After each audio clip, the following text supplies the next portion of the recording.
Good afternoon and welcome to the Saturday Sports Special. It's a weekend edition of TalkSports, and again, it's live from St. George's, Grenada. Yes, it's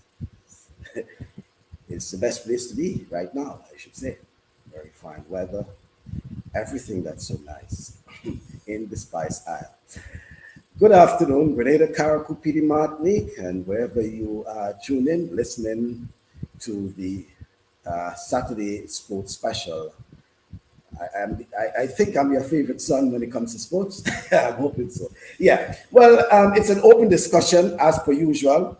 And on today's program, we're talking lots of things that would have transpired over the recent past, in sports in particular. Obviously, the Tokyo Olympic Games, the highlight of most of the sporting activities of recent. Prior to that, it was obviously the CONCACAF Gold Cup tournament, but no doubt there'll be a lot that folks need to talk about. We need to hear some of what they consider to be the high points and probably low points as well, regarding some very intriguing moments, or what they call their favorite moments from the Olympic Games, and going forward what they like to see. Also in the mix, Nazzio John is Grenada's only representative at the World Athletics U20 Championships taking place in Nairobi, Kenya, from next Wednesday, and he's on his way to Nairobi. And we'll be linking up with himself. That's Nazzio John, along with his father, who's also his coach and manager, who's traveling with him. And then we're also hoping to link up with the Grenada Football Association. Remember last weekend we were talking about the way forward for football. Very interesting discussion, and and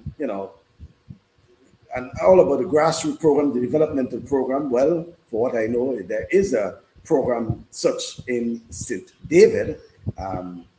The under 13, I think, is an under 13 program that's there, and we'll be linking up with the GFA to find out what's happening. I think it's in Lassagess, if I'm not mistaken, but somewhere in St. David.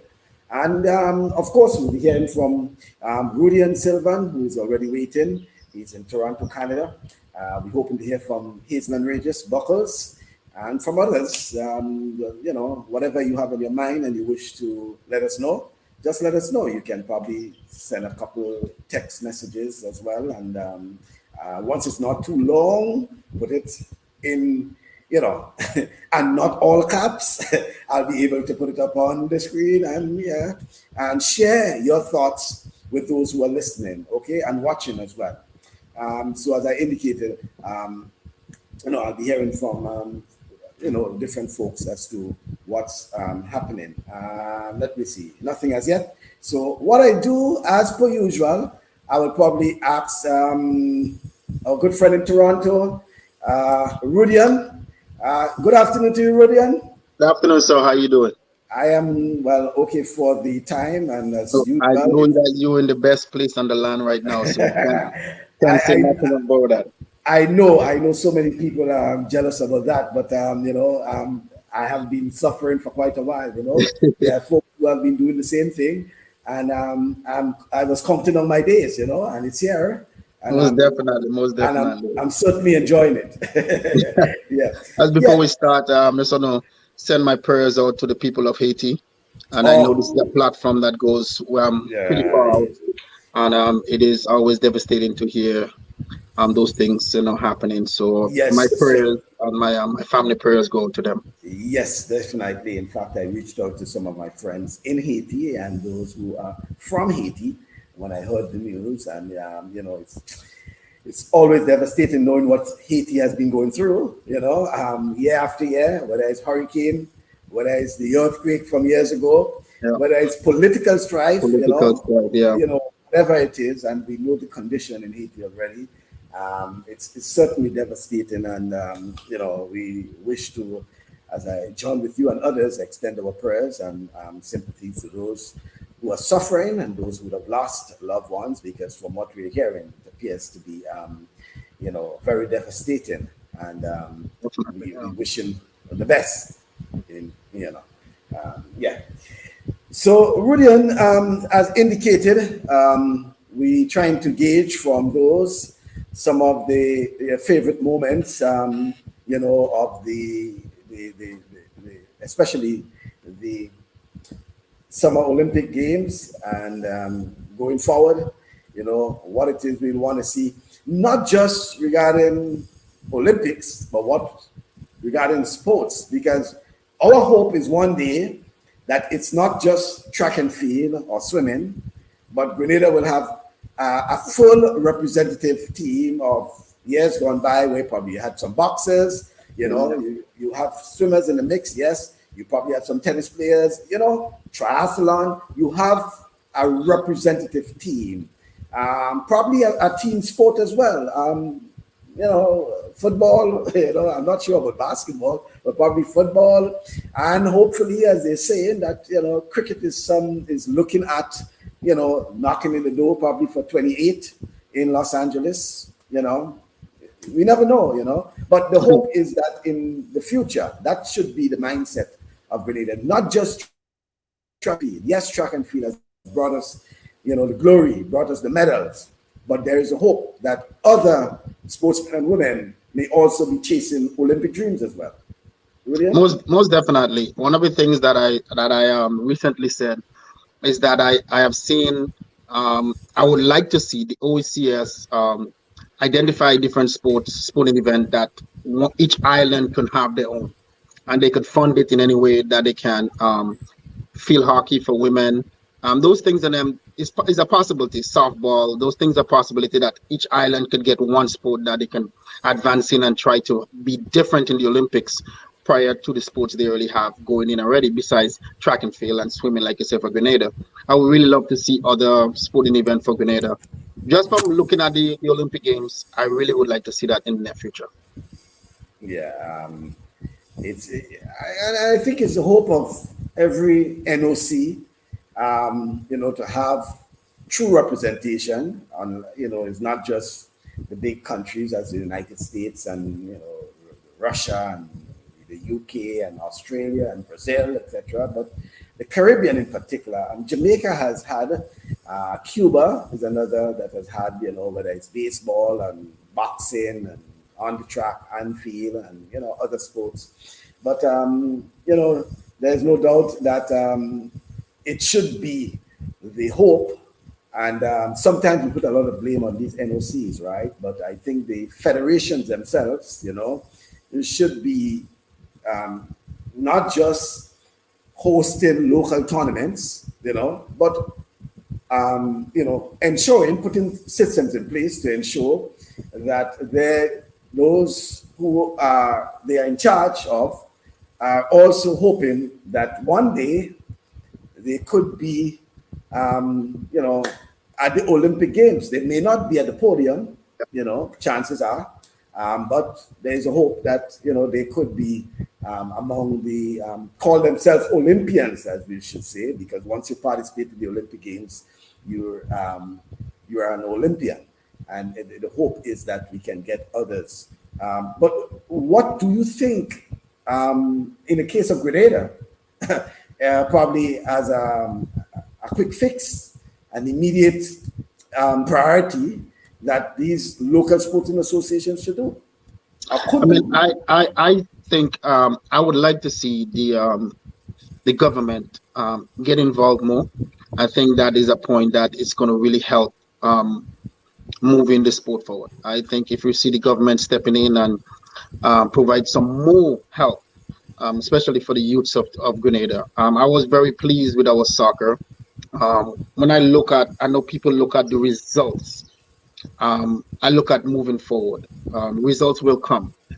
And when you look at the rest of the islands in the Caribbean, I could only identify maybe 3 islands. Jamaica, Trinidad, Grenada, who was at the Gold Cup. And that is a way forward for Grenada. And I think they should see more of that happening.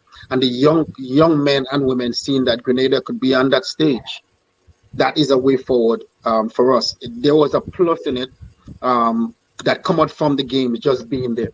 showing that the rest of the islands, who is twice or three times or four times our population, is not there, and we made it. So that should be the plus that's coming out from it, and moving forward should be much better. I know there are strategies going on right now for the youths, and I think that's going to happen a lot more now, and building from that. But I would like to see the government step in and putting more into sports in Grenada specifically.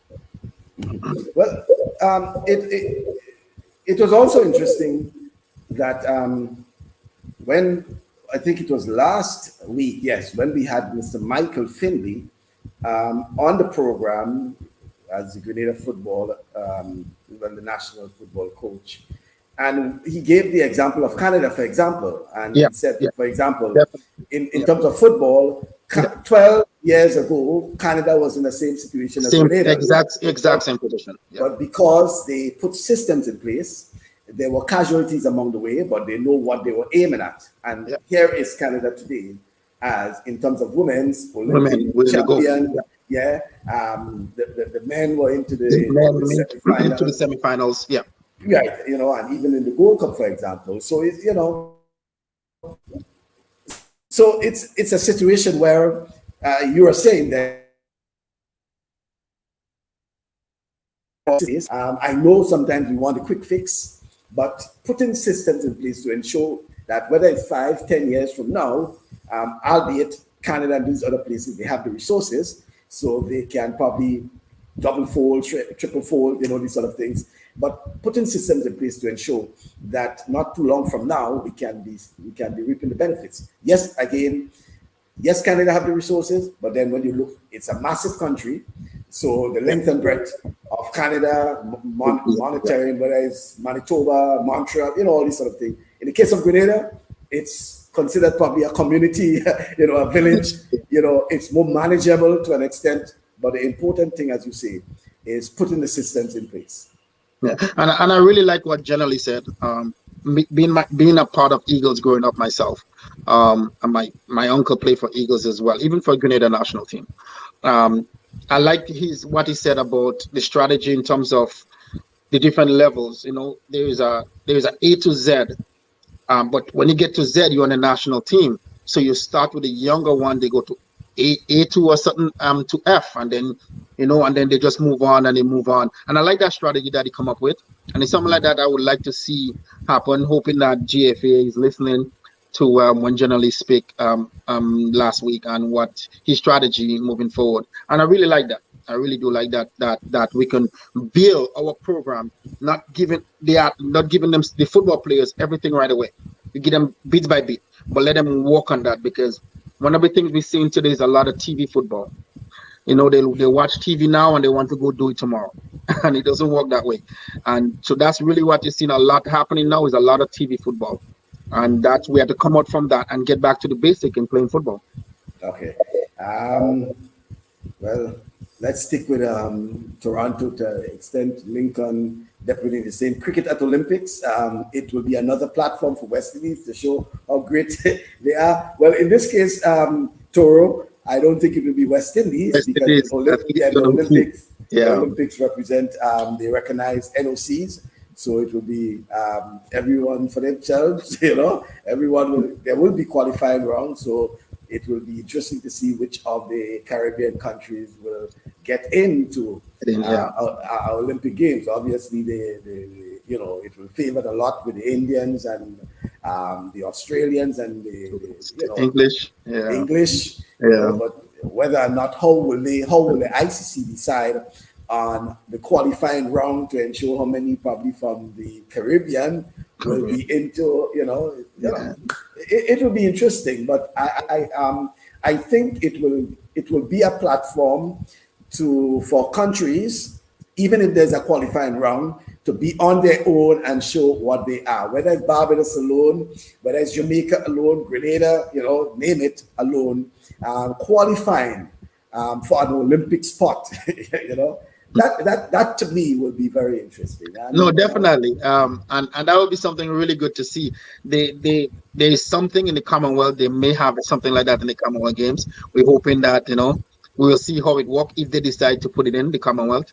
It'll be nice to see the strategy and how it work from there, and then we will say yes. We may have a chance, but it's good to see more sports happening. Just like this previous Olympics, a lot of stuff wouldn't be in Paris. A lot of stuff that they have in this game wouldn't be at Paris, so it was interesting to have some of them. Yeah, man. When you see some sports there, you still ask yourself, how come a sport like cricket, for example, is not there? You have skateboarding and climbing and and so forth, and these sort of things. Come on, man. Surfing is like, okay, guys, then we need to start having frisbee. Booty Robinson is saying cricket 100 played right now in England, the way forward. Cricket. The argument was that they were hoping that cricket would have made it to Paris, because when cricket was first played at the Olympics back in 19 something, it was actually in Paris. So it was a hope that it would have been, nice to have it in at 24. But they're looking to get it at the 28, which in a way gives enough time, to put it together. He said, what specifically does the government need to help facilitate? Is it facilities, training, communication, on overall structure, federation amongst the different grassroots clubs? Well, Raul, very interesting, but it's as we say too, a lot of times we point the fingers at government. Yes, government, but government must also, and I think government must play the role of enabling in terms of an environment, providing that environment. National associations have their job to do as well. These days, national associations get quite a bit of money from their international federations, right? And NOCs, they spend a lot of money for what they call Olympic sports, right?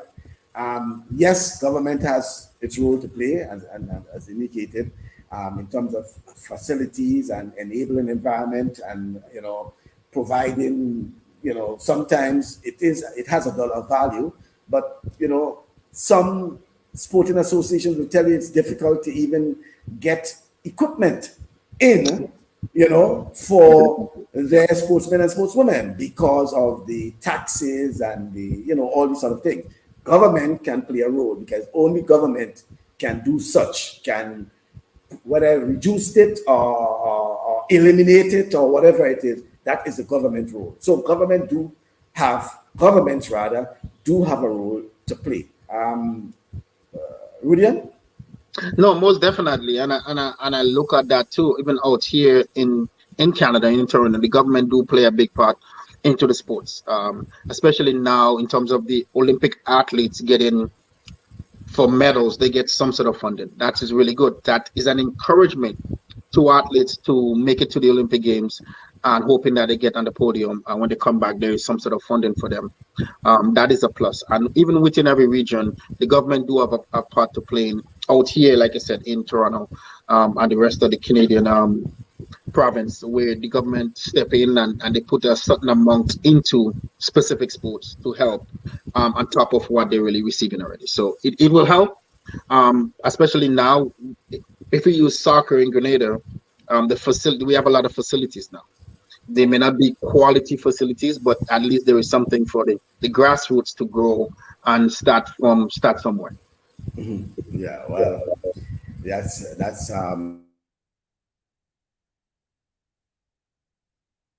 I think it's the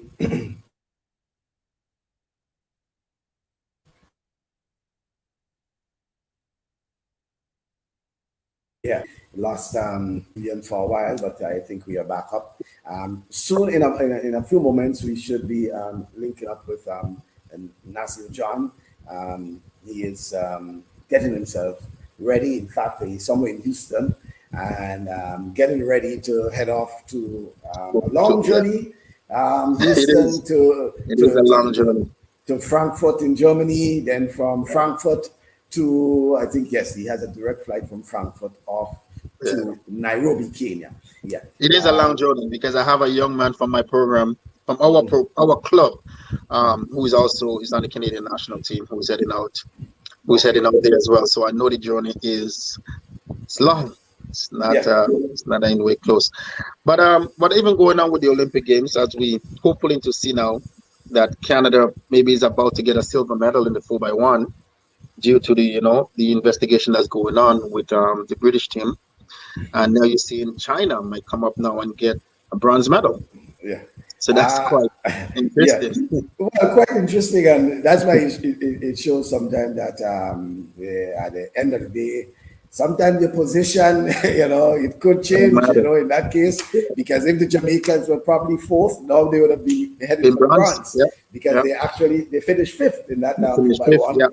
And the Italians are they are well in place because they won the gold. The UK will most likely be disqualified, and Canada will move up to the silver. And China will get the bronze. And even talking about this, we had a long conversation about with a few coaches, and we talk about Usain Bolt's exit at the Olympic Games put a sort of a damp in sprinting male in the Caribbean. And for some reason, I don't know why they didn't pick it up after him. We don't know what the reason is. And I have conversation with coaches who say, you know what, they blame Usain Bolt for the way he exit, But when I look at the Olympics, if the Caribbean didn't pick up after Usain Bolt, the rest of the world did. When you have an Italian on top of the podium in the 100 meter and on top of the podium in the 4x1, and if we're not careful, we might have a Chinese going to be on top of the podium soon. They are picking up after Usain Bolt, so his exit might look bad for us, not specifically me, but for us. But it is a plus for the rest of the world because they pick up from that. They advance their sport. They expand, from the sport just having Usain Bolt. Most of them, all they need to do is just bring him in. And you get youths from all over coming in just to see Usain Bolt, and that's a big boost for them. When we see him as a regular person, they see him as that hero, and they want to be like him. And that's something that maybe that's what it is. Maybe they don't see him as, let me pick up the mantle. They just see him as a regular person, going on. That could be it. I don't know, but we're seeing the results. We see the results from his exit. Well, let's see if we can link up with Nazzio. He has to be a very tired fellow. And let's welcome Nazzio for the first time on our program. Nazzio is en route to Nairobi, Kenya, and his surrounding shows that he is in transit. He, I think it's D9, I'm seeing in the background. Well, he's at Houston International Airport. Good afternoon to you, Nazzio. Good afternoon. Right, and how things? They're good. Right, and Nazzio just getting this thing, so it's a sort of, we have to do what we call a sort of mobile link up. And but nice to see you, Nazzio. And tell me, I know it's very tiring because you went off to college for just a few days, having to leave college now and get ready for competition. And by the way, just before college, you had the Junior Olympics that you participated in. I know, speaking to Dad, Fernando John, for those who are linking up, it wasn't what you really expected at the time. You had your targets, even though picked up this silver, etc., you still were not happy, and I'm asking myself why, But nevertheless, let's talk about preparation for the World Athletics Under-20 Championships. First of all, how excited are you, Nazzio, that you will be participating and representing Grenada at such a prestigious championships, one where Grenada has had its share of medals and glory as well? I mean, I'm pretty excited because it's a different venue from what I'm used to. but I'm gonna step up to the challenge as it is. And tell me about the preparation itself. What sort of preparation you had, leading up to the championships? By the way, which start next Wednesday. Yeah. Leading up to championships, my coach really wanted to focus on technique, because he said we already implemented as much speed as we could do right now, but we have to focus on my form and how I can execute the race. Mhm.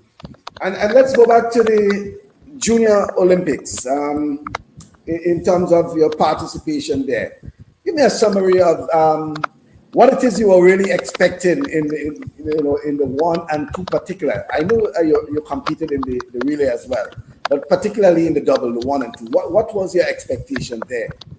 So my expectation was to at least get top three in both the one and possibly win the two, but things didn't work out that way because of how many events we had to do and scheduled events that was set place.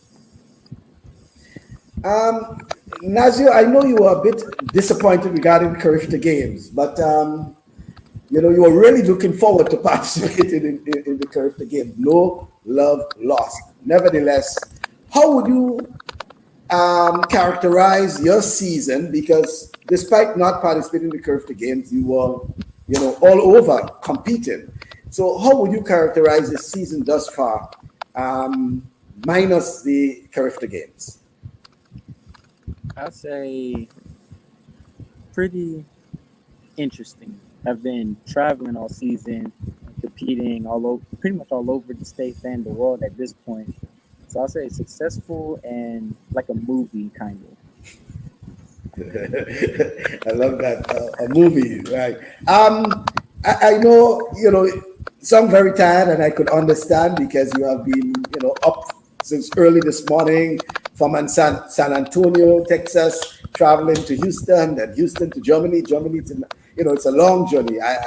From what I'm hearing, it's not until probably late Sunday you expect to get in and, get some rest. Can I have a word with Dad if he's around? This is the big man here, Fernando John. Yes, good afternoon to you, Fernando. And let's get an idea of preparations for this championships in particular. What it was like preparing Nazzio for this level of competition. We pretty much stuck to what got us to running the fast times that we did. And coming off later, we're just focusing on technique, getting the right race execution done properly because we did everything we could do. At this point, we just got to execute what we already worked on all season. We tried a little bit of over distance because the speed was already there. And I noticed he pretty much was phasing at the end of the races. So it's just to have him hold his form and continue all the way to the finish line. So preparation was pretty good. We used last week as a pretty good tune-up to the game. Because there was a lot of rounds. We don't expect that much rounds in Nairobi. It was a lot of rounds going through him running the one, the two, 4x1, 4x4. So I think he's ready. Mentally, he should be ready because, like I said, he's been competing all over. With most of the guys that he competed with this year, they ran pretty fast times. So I'm feeling confident that he'll do real good. And I was speaking to him, and I told him it was rather a very hectic season for Nazzio, minus Carifta Games. He was in Costa Rica. Right, Costa Rica, and then he was length and breadth of the United States competing as a junior athlete. How much you think that would have, added to his confidence for a championship as the under-20 championships? Oh, pretty much. I think that set him up just perfectly for what he'll be heading into. Because if you look at the state meet that he ran in, he had two guys running 10 flat, which was the third fastest in high school history. So, well, he ran 10:23 that day. But he ran against guys who ran like 10 flat, 20.2, and he been competing, not just getting beat. We win some, we lost some, but he been competing at a very high level all season. And I think the competitions he's been to, like the meet in Costa Rica, the NACA in Costa Rica, the state meet, the high school outdoor in Oregon, where the guys, they was really competing, they was really running. And for you to win that race, you had to run like 10-1, 20.3, 20.2. So I'm looking at the list of people coming into the World Games, and he seemed to be able right around where they all running around the same time. No one has really stood out to say the clear favorite because they all basically had around the same timing. So having been compete against those guys throughout the season, I think that gave him a good indication of what he's actually going to be competing at when he go to Kenya, and it should be good. It should be rather interesting, and we'll see how his preparation hold up. But I think I prepared him. I prepared him right with the help of a lot of coaches. A lot of coaches helped me. So everyone who thinking it's just me saying I get him right is not me. It's been a combination of coaches helping me with certain things we need to fix, certain things we need to implement. So it's a collective effort to get him ready. A lot of people put in time and effort, and I'm hoping that he wouldn't disappoint. I'll be just hoping that we can go there and represent Grenada.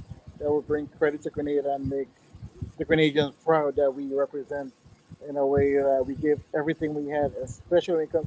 I keep saying we because I'm part of the preparation, but I hope Grenada thinks sees that he's going to give everything he has when he's out there just to make Grenada proud. Yeah, well, certainly, and I want to wish him all the best.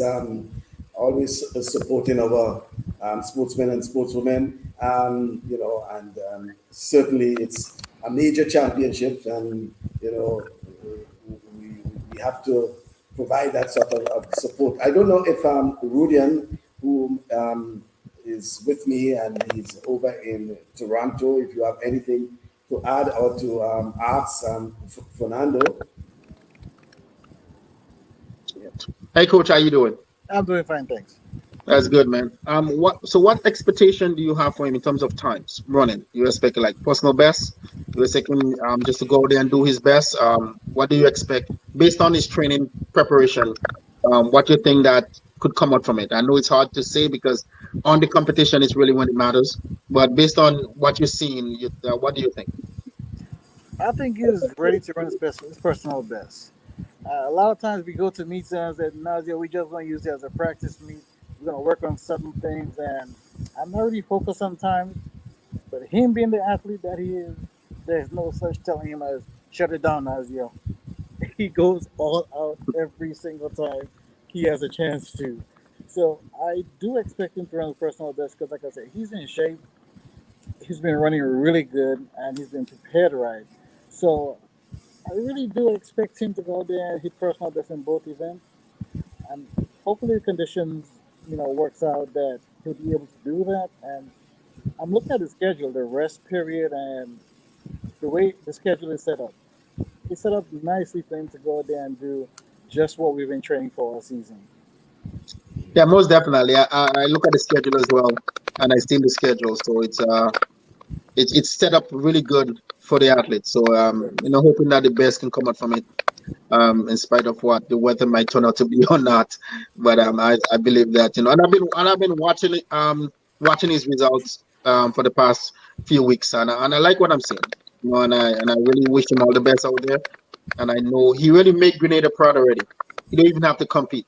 Yeah, Even yourself, just having that color, just having that flag on your shirt, just says it all. You don't even need to do nothing again. That alone does make us feel proud. And in addition to that, his consistency in representing and participating over he has been there, month after month competing, even when you thought no one is out there competing. Nazzio has been there, and I want to wish him the best all the way. Let me see, George Guti Robertson is saying, I have been asked several times who's Nazzio John, where he's based. Well, Guti Robinson, you're hearing now from not just Nazzio, but you're also hearing from Nazzio's dad, and then here is his mom saying, "My baby boy, I gotta get it, Nazzio." So yes. So Goti, if you have been under whatever stone you have been under, welcome, because Nazzio has been in the news for the better part of a year or more, competing, represented Grenada already, and represented Grenada just recently at the NACAC Championships in Costa Rica. So welcome, Nazzio, I should say George Goti Robinson. No, he's not hiding. He has been speaking to us first. He will probably come back and say hi again, But yes, so the name Nazzio John is very synonymous with sprinting in Grenada of recent, okay? And Nazzio is only 18, right, Fernando? Yes, correct. Yeah, he's only 18 and doing phenomenal times, and following up to what Rudian has been asking you. At 18 and, the 12.3 and 12.5 and all these things. And sometimes, by the way, he has run faster than that, albeit wind assisted, Texas, we get those sort of things at times, But what at his age and gauging his progression, Fernando, what are some of the targets that you're hoping that Nazzio may be able to conquer in the very near future? In the future, the ultimate goal is to get the national record on both the 100 and 200. We train for that, and I think he's not that far. I don't think he's that far off actually getting it, because he really put in the work. I mean, he's the hardest working kid that I wish when I was an athlete I was actually as committed as he is. He's the hardest working kid. He's very coachable. It makes it very easy to coach him, because you ask him to do something and he goes out there and he does it. Unless he gets it right, he's not pleased. I remember we have practice session, we go home, and he doesn't want to eat because he didn't get the times that I asked for him in practice. So I mean, get the national record. We got hopefully already gotten it, and hopefully at this competition we may get it. If not, we're just going to keep trying. But in the near future, I'm anticipating he will get the national record in both the 100 and the 200, as long as he stay healthy and keeps trusting the process, trusting the program that we laid out for him. I don't see any reason why he wouldn't get it, because he's not that far off it. Hey, coach, I have a quick question. Yeah, Is there any chance? Is there any chance for him to move up from the 1 and 2 into the 4? Amazingly, I'm glad you asked that, because I've always thought that he's a better 400 runner than he's a 1 or 200 runner. I mean, he has done, when he in the open 4, he doesn't like doing it, but in terms of doing the relays, he's always give you tremendous splits. Like, for instance, you put him, someone is ahead of him, go get them. He'll go get them, or if he'll hold the lead. So in training for the 4, I have to work on that a little bit, but I think he's a much better 400 runner than he's a 1 and 2. And I'm hoping he would actually move up one day to listen to what I'm saying and consider it.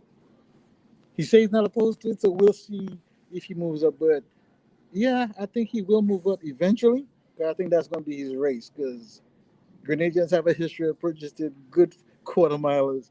So I hopefully following the tradition of, in the footsteps that Kirani and Alain Francis, those guys have laid out for him. I really hope that he continue in that aspect and keep going forward and run the 4, because I love the 4. I like seeing him run it, but he doesn't like it. Well, sometimes they say they don't like it, but then for some reason, and Rudy and you might know that you may just decide that someday. I didn't think. Remember, Bolt started off with the running 400, and he never was. He liked sprinting, and it was just an encouragement, and he will be a good sprinter, and started sprinting. So you never know. Look, he's saying, Alana is saying that just ran a 47-7 split. So, I mean, Fernando, if he could run a 47-7 split and he's only and he is 18 and he is also not a quarter miler, what does this say, For me, I think he could run 45 right now. Based on the splits, even when we're doing 300s in practice, 450s, the times that he gives me suggest that he should be running 45 easily. I think the biggest issue is him not embracing it, or maybe I'm not teaching him the correct way to run it. Maybe another coach will be able to, like a Harvey Glance, he'll be able to actually show him the right way. Alan Francis, those guys, they know a lot more about this than I do. So hopefully someone will be able to take him to the next level in terms of running the four. But the times he ran, and it it suggests that he could run a very good, 400, a fast one too. And you look at guys like Gamali Felix who's running, and their 200 is not as fast as his, but their 400 is much faster. And so I'm hoping you look at those guys, possibly talk to them, and get tips as how he should go about executing that race. Because coming from coach to athlete is one thing, but athlete to athlete, that's another. That's just another thing. They could get a lot more from an athlete than they at times they get from a coach. So I'm really hoping that one day he'll be able to step up and possibly run a leg for Grenada on a 4x4 or mixed relay, whatever they think is the best option going forward that would bring Grenada international medal. And I don't see why he wouldn't be able to run a really good four. I'm hoping someday he will get to do it.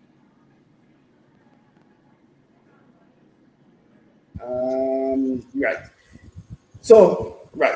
Let me just get a comment there and let me say something. So, Goli is saying, I take it that we means Grenada Sports. We need to profile our athletes in the local media more, print and otherwise. Yes, Goti, I agree with that. We always say that. But let me tell you something again. I would not depend, while that is so, I will not depend on local media, print, and otherwise. Why? In this day and age, technology has afforded us the opportunity where you can probably go on Mount St. Catherine, or you can go on Granitown Lake with your phone.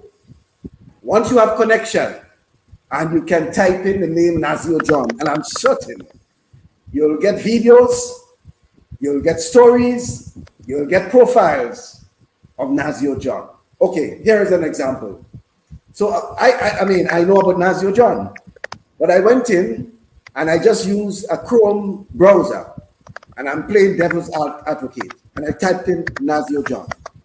And there's so many things for me to choose on Nazzio John, including his current rankings, including when I say current ranking, world rankings, right? And he is under the Global Athletics Alliance Emerging Elite Athlete. Okay? His rankings even in the 60 meters. Okay? And so many information. So when I hear the name Nazzio John, I do not, and again, I know about Nazzio John, but I'm saying, if I'm a stranger, if I heard the name Nazzio John, I can go to Google, I can go to Chrome, I can go to Internet Explorer, whatever, and type it in. Whenever I hear a name I now have to wait on, local media to profile and to do this and to do that. Yes, that would be nice. If I am interested in track and field, if I'm interested in sports, that is what I'm doing. So yes, I understand that there is the need for more profiling of our local sportsmen and sportswomen, but I'm saying it's also, if it is a hobby, if you have an interest, hey, there's no reason why you cannot find the information. Let me go now to Cleve and Depredine is saying Nazzio, Zimali, Gamali, names should be on our lips now and not wait until they step on the big stage. World/Athletic Olympic Games to open our mouths. Well, Cleve, this is what I want to say, but thanks for saying it for me because I may have said it differently. But this is the point I'm making. We have been hearing about these names, and Cleve mentioned, let me put it up again, apart from Nazzio, Zimali, Yamali, those are the brothers. Ali Hazard, for example. Just name it. We're hearing about these names. We're hearing about them. Now is the time that we should be giving them the support. And the support I'm talking about, it may not be monetary. The support is like what Clem is saying and what he's doing. He has been speaking about them. He has been mentioning that is support, you know. That is the support they want. When they see that and they hear about it, it's also a motivating factor, you know. They, you know, and sometimes I think we wait until these athletes, you know, hit stardom to jump on the bandwagon. And as Clem is saying, now is the time. Probably now is the time to jump on the bandwagon. You know, now is the time to jump on the bandwagon and to support them and to encourage them. I've been seeing some comments from some others there. You know, Nixon Mitchell, for example, saying, you know, looking forward. You know, that is what we're talking about. Let me hear Goti is saying, that's why I've been able to answer the question when asked, because I use the same medium. I really like the coach, father, future focus of having help and support. Yeah, let me put it again. Yes. This is something, and Goti says it right. The role of, you know, the parent / coach, even at this early age, you know, how important you as a father and as a coach, as a mentor, and doing everything for Nazzio at this stage. How important, one, and how challenging it is for you, you know, to do all of that, Fernando. Let's hear about it. I'm glad you asked that question. It's quite important. It's very important that we have the support system for these young athletes. I mean, with Nazzio has a great support system with all from his teammates. He has like 100 mothers, and they all Mama Rochelle. I'm talking about. I could call a bunch of people that they embrace Farrah Thomas. They embrace Nazzio, and they support him all the way in whatever he does. Even at times when I'm not pleased with the way he performed, leave my baby alone, leave my boy alone, and they have always supported him. Charmaine Ross, that's another one. Good friend, huge fan of Nazzio. She's been doing a tremendous job in trying to keep him motivated and just overall having his back. So the support system is great. As a father, being a coach is the most difficult thing I've ever done. At times we at the track, I'm being coached. But when I get home, whatever happened to the track, it spills over to the house. And he's thinking, and I do, right now I'm dad. I'm not coach right now. So at times differentiating the difference between coach and dad, it could be challenging. It's difficult. But so far we have found a way to make it work. And I hope we can continue doing that because it is a great pleasure for me coaching him and seeing him develop over the years from being just a regular athlete getting beat up all the time to him actually starting to beat some people now. It feels good to see that when you see the development from what he came from to what he is right now. And that's all testament to the hard work that he put in every day. And so like I said, it's extremely difficult. It's extremely, extremely difficult. But also wanted to highlight on something the person said earlier about supporting these athletes like Gamali and Zamali. You know, we have a kid in New Jersey, Jaden Phillip. He is actually a decent runner. He has potential to be great one day. And these are the names we never hear. We know of Gamali, and he's been doing an excellent job over in Kansas. And I think he won the junior nationals 400 indoors. So he's been doing a tremendous job, but we don't hear much about him. We don't hear much about the athletes in the U.S. actually representing Grenada. And I think a lot of them want to represent Grenada, but the support is not there as it should be. And I'm hoping that one day we could bridge that gap where any athlete that want to represent Grenada and go out there and give all they have for Grenada, they should be given the chance if they're running the times that needs to be competitive, and let them get a chance to do it because there's a lot of kids within the U.S. who may be of Grenadian parentage, and they could contribute a lot to developing the sport.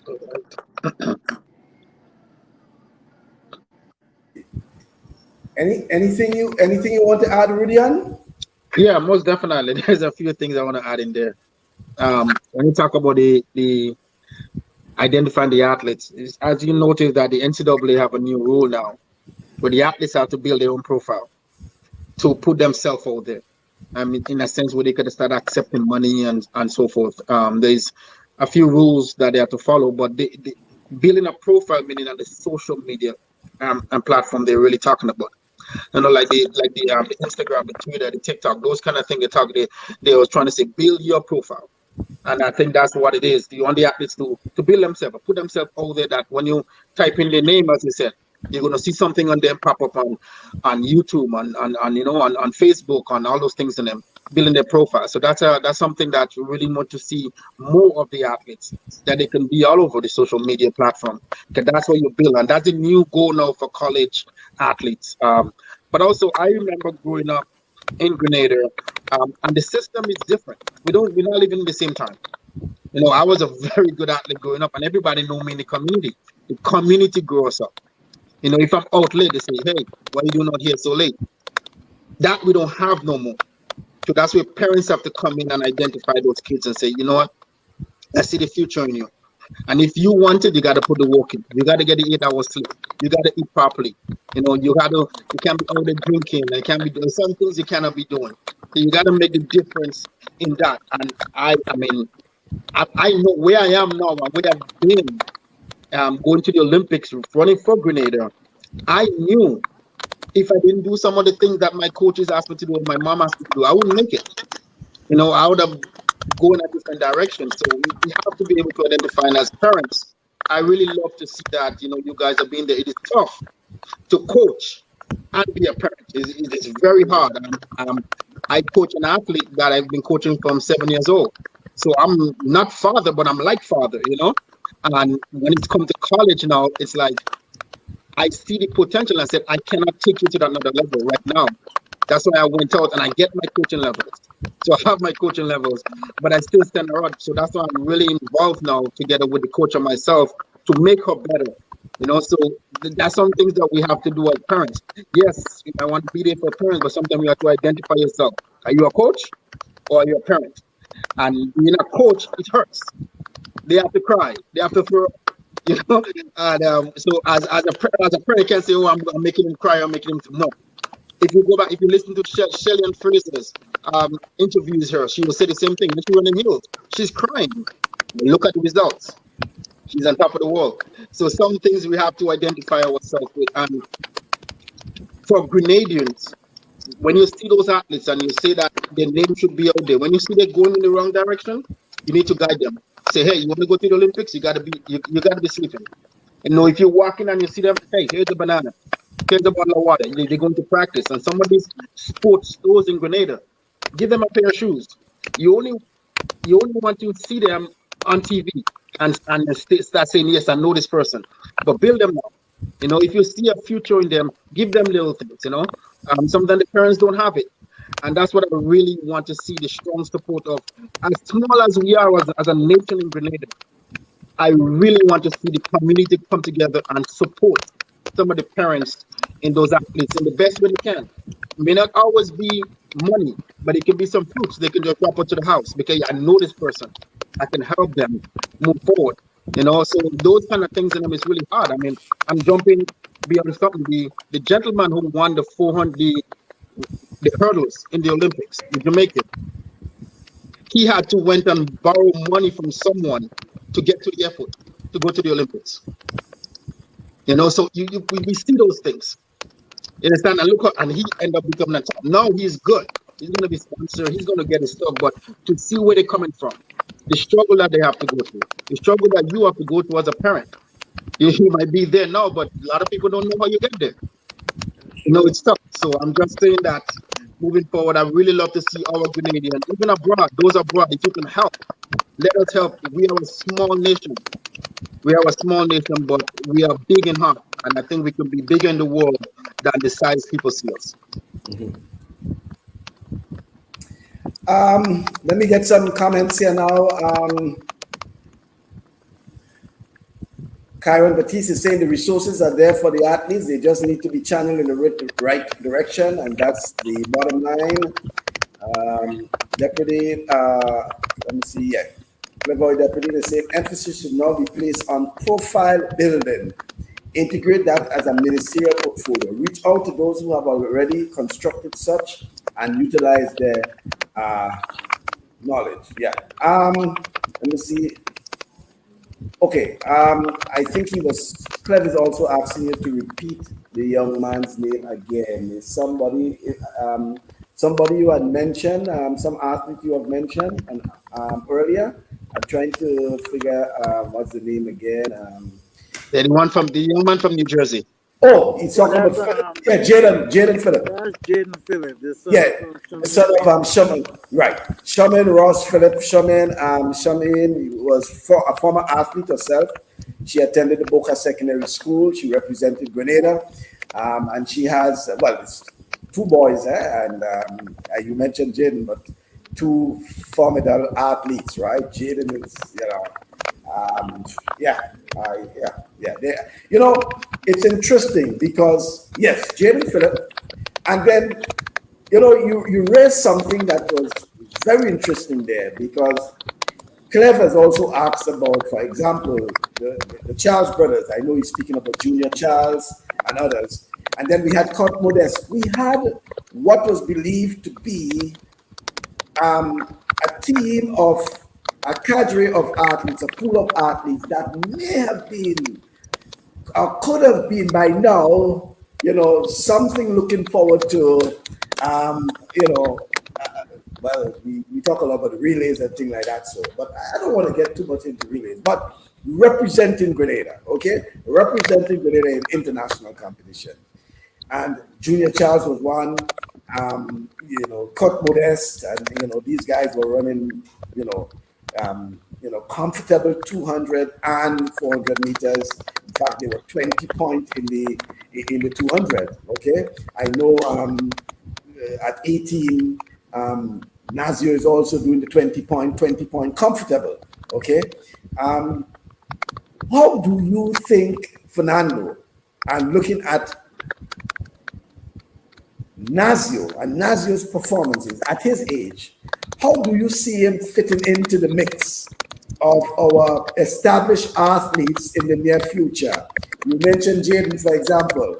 I am telling you about the Junior Charles and the Kurt Modest and others. Yes, we have King Kirani James. But how do you see, or how do you want, Nazzio to fit into the scheme of things in the very near future? In the near future, I'm hoping that he could actually help the team accomplish great things. We have all the other Caribbean islands, Trinidad, Jamaica. They put together athletes, and sometimes you don't really hear about much of the athletes they put together, but when they come on the stage, they represent well. So obviously, someone has seen something in the background that gives them the opportunity to go to the front to display what they're able to do. The times Nazzio is running right now, and you mentioned like Junior Charles, and there's quite a few athletes out there, Modest, they're actually doing great. We just never get a chance to get them together at the same time because collectively they can put together a decent time. I think we can put together a team that will represent Grenada well. Wherever they go, whatever competition they go to, they will represent Grenada well and make us proud. But we never seem to be able to get them together in the same place at the same time. The times, like, I'm coaching Nazzio right now, so basically I have to get him ready in case they call. You never know if Grenada needs him to go compete somewhere. I want to make sure that he's ready. I'm pretty sure the other athletes are doing the same thing, but for some reason we never get them together. If I had my way, I would get together 6, 7 of the best athletes that we see out there. Get them in a camp somewhere for like a month or so, or 2 weeks, if time permits. Get them together, train together, let them know each other. Because an athlete, sometimes you're not just running for yourself. You're running for your boy next to you. You're running for your friend, your teammate. You're running for your country, but also it's more than just your country because you have a friend that you don't want to let your friend down. So if we get them together, I'm pretty sure they all have a lot to contribute to what Grenada can produce. And they have been doing it in college, but they just never do it together. I would love to see them come together in one meet, even if we need to bring them to Grenada to Whitsuntize the national champs.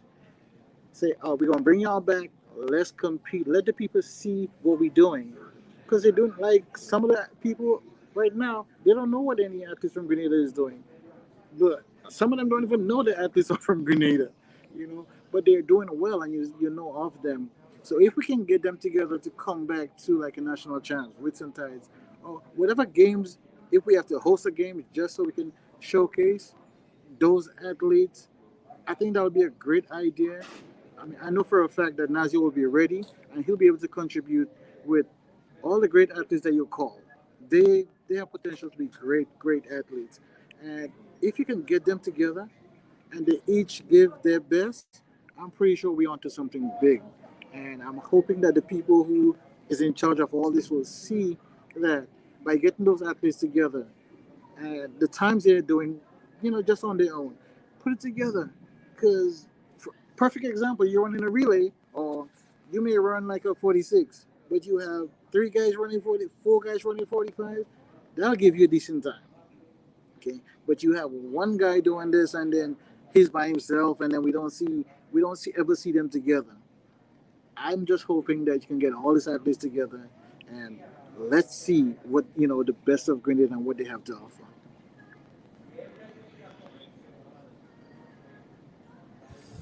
I think you have said it all. And so going back to the names, I think the name I missed out would have been Philip Marcel.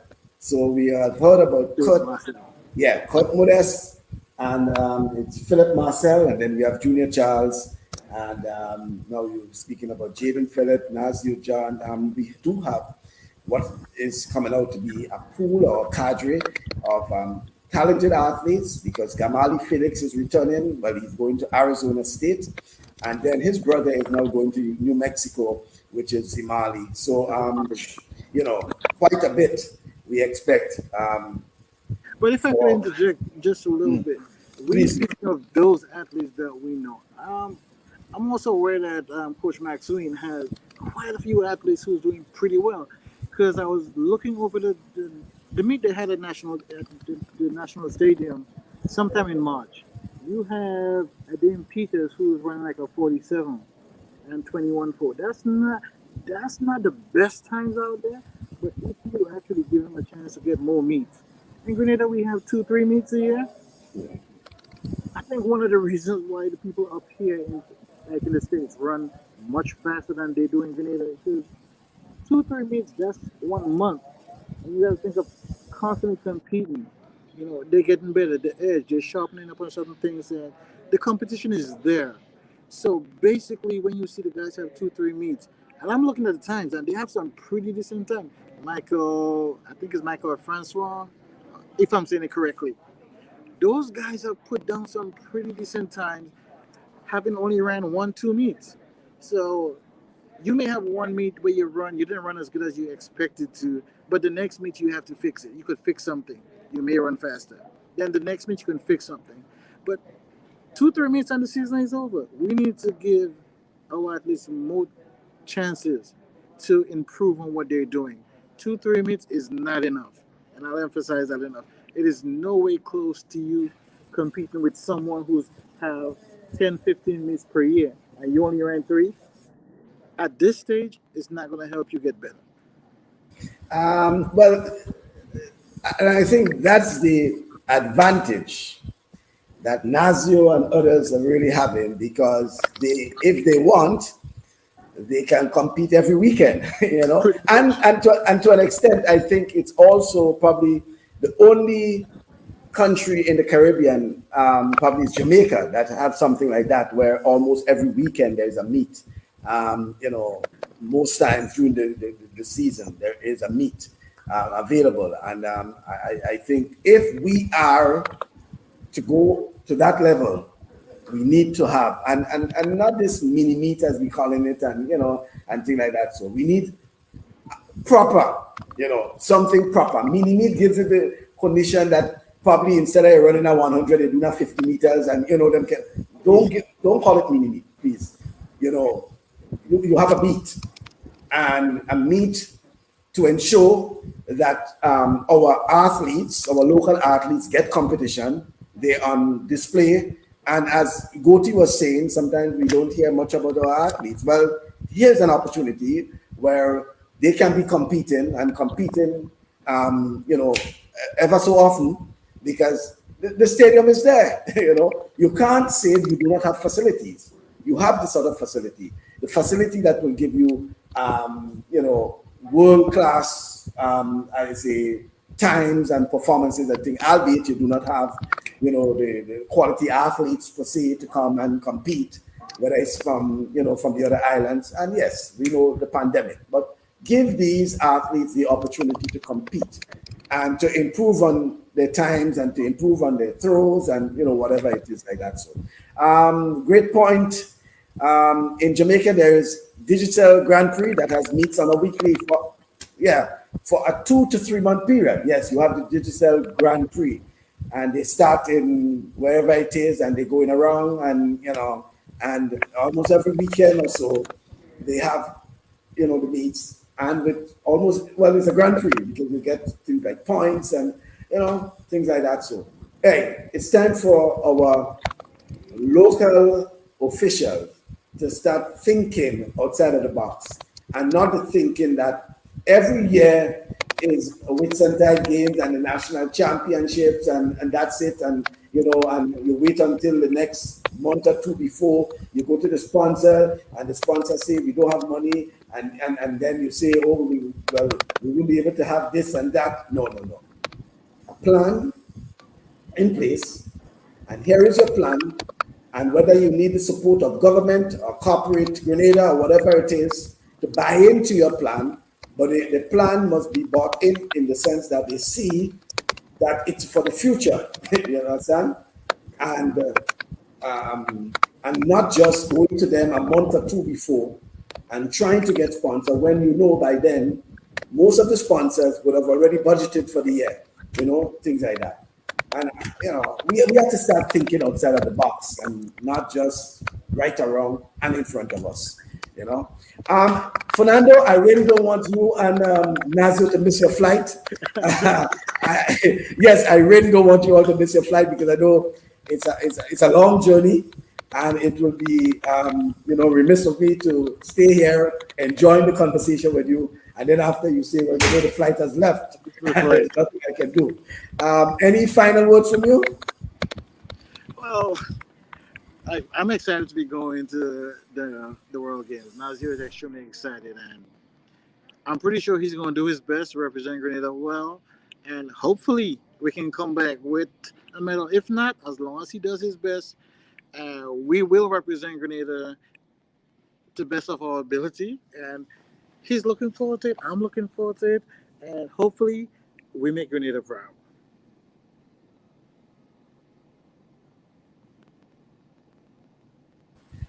Thank you very much. And one final look at Nazzio. Oh, he's getting ready. Yeah. Well, Nazzio, all the best. And we want to wish you all the best and hope that, as they say, good luck. Best wishes to the John team. As Gotti Robinson is saying, he wants to wish you all the best. And, we'll be looking out for the results. And as I said, and as, Rudian said, just being there, for me, it's already a gold medal, So all the best, Nazzio and Fernando. Thank you. Right. Thanks very much. Take care. All right. Okay then. Yeah, thanks. Yeah, you're welcome. Okay then. So there we had it. It was so nice of hearing from Nazzio and Fernando. We getting ready. In fact, they're ready to board because you see Nazzio is up and he's getting ready to board the flight from Houston to Frankfurt in Germany, and then from Frankfurt onward to Nairobi. Rudy, George E. Robinson made a very important point. Let me get it up there for you. He is saying that today Grenada has sporting facilities second to none in the region and local coaches who can take our athletes to the level where the likes of Kirani, James Rondell, Bartholomew, Hazeland, Regis Buckels, and many others were identified at Intercall and local beats. Athletes with Grenadian parentage in the diaspora will always have the advantage. Plan. Yes, They will have the advantage. But as Goti is saying, plan. That's his final word. In this day and age, I still think that to some extent, we are all equal, and it's just the opportunities and making good use of the opportunities, because our talents are still leaving the shows. Yes, they are not leaving in the droves.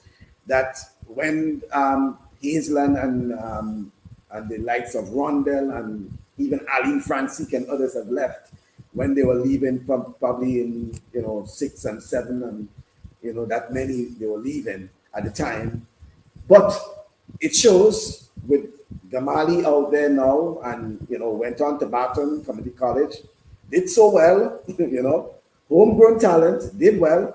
He now earned a scholarship to Arizona, and then here is his brother, who is leaving fresh from Grenada and going to New Mexico College. So it shows that there are opportunities, and it's how our local talents are embracing these opportunities.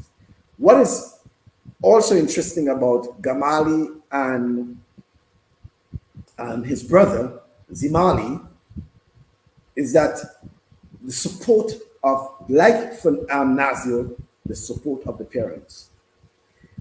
Their dad, Martin Felix, is 100 and how much % behind them. I met them on the airport a few days ago, and there was Martin Felix.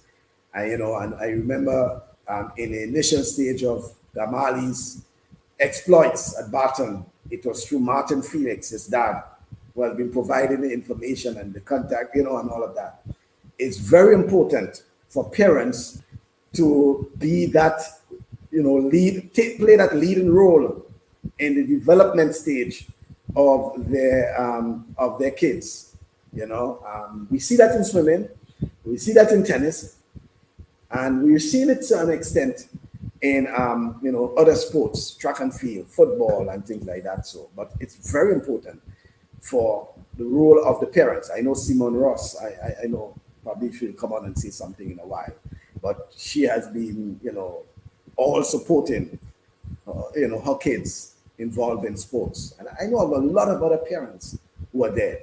But Rudian, we spoke about it a bit earlier, the important role of parents, not just as coaches, but playing that supporting role and encouraging role of their kids when they're involved in sports, not just track and field.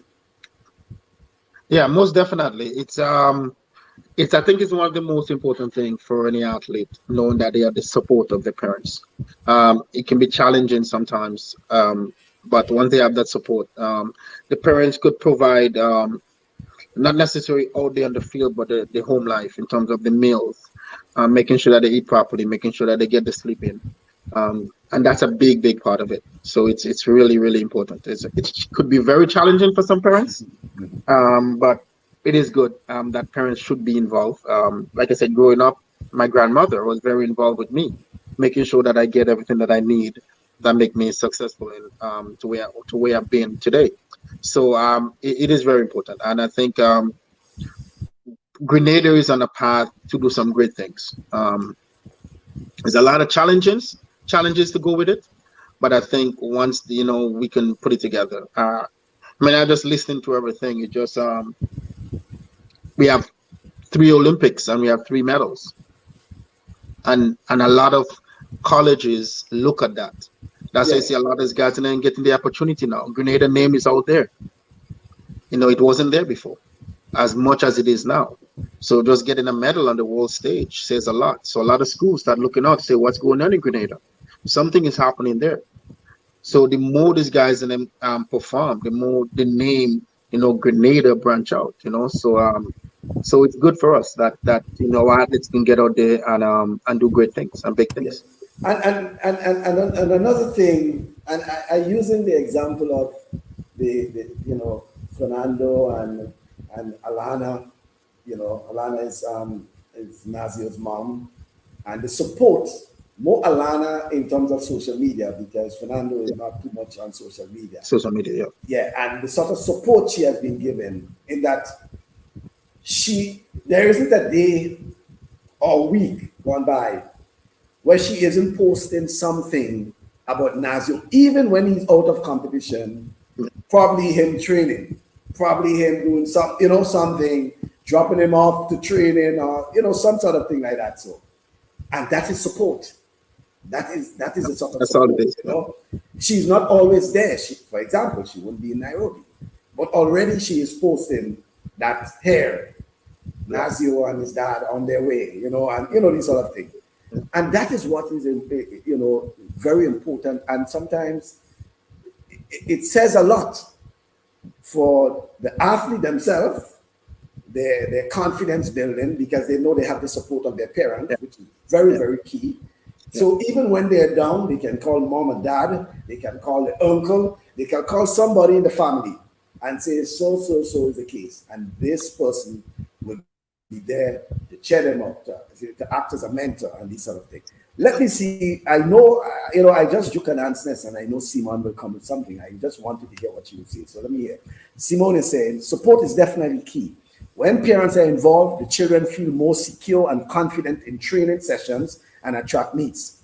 The children have ability to use social media, but the parents are the ones who provide the profiles and market their kids. That is the point I'm trying to make in terms of that. Now, the point you were making there, Rudian, in that how the floodgates are now opening, how more colleges are now seeing opportunities, and in terms of Grenadian athletes, and how our athletes can use it as a marketing tool. Well, Simone is saying probably the parents have that sort of skill, because the kids may just go and put up all sort of the tech savvy and the lingo and all of that may not be the marketing aspect of it. The parents may more have the skill in terms of marketing their child, right? But what is so important is that there's nothing wrong in a parent going, whether it's a Tenby playing field or the Lassages playing field, wherever, and recording their child, whatever it is, engaging in some sporting activity and posting it on social media. And these days of how you do it and when you do it and things like that. So they are, scouts are not so much traveling these days, Scouts, they traveling the internet. Yeah. They Googling, they putting in information, athlete from Grenada, and this, them kind. So when you put up something on social media, you brand it with hashtags and whatever it is, with the hope that somebody will pick it up and get more information about this job.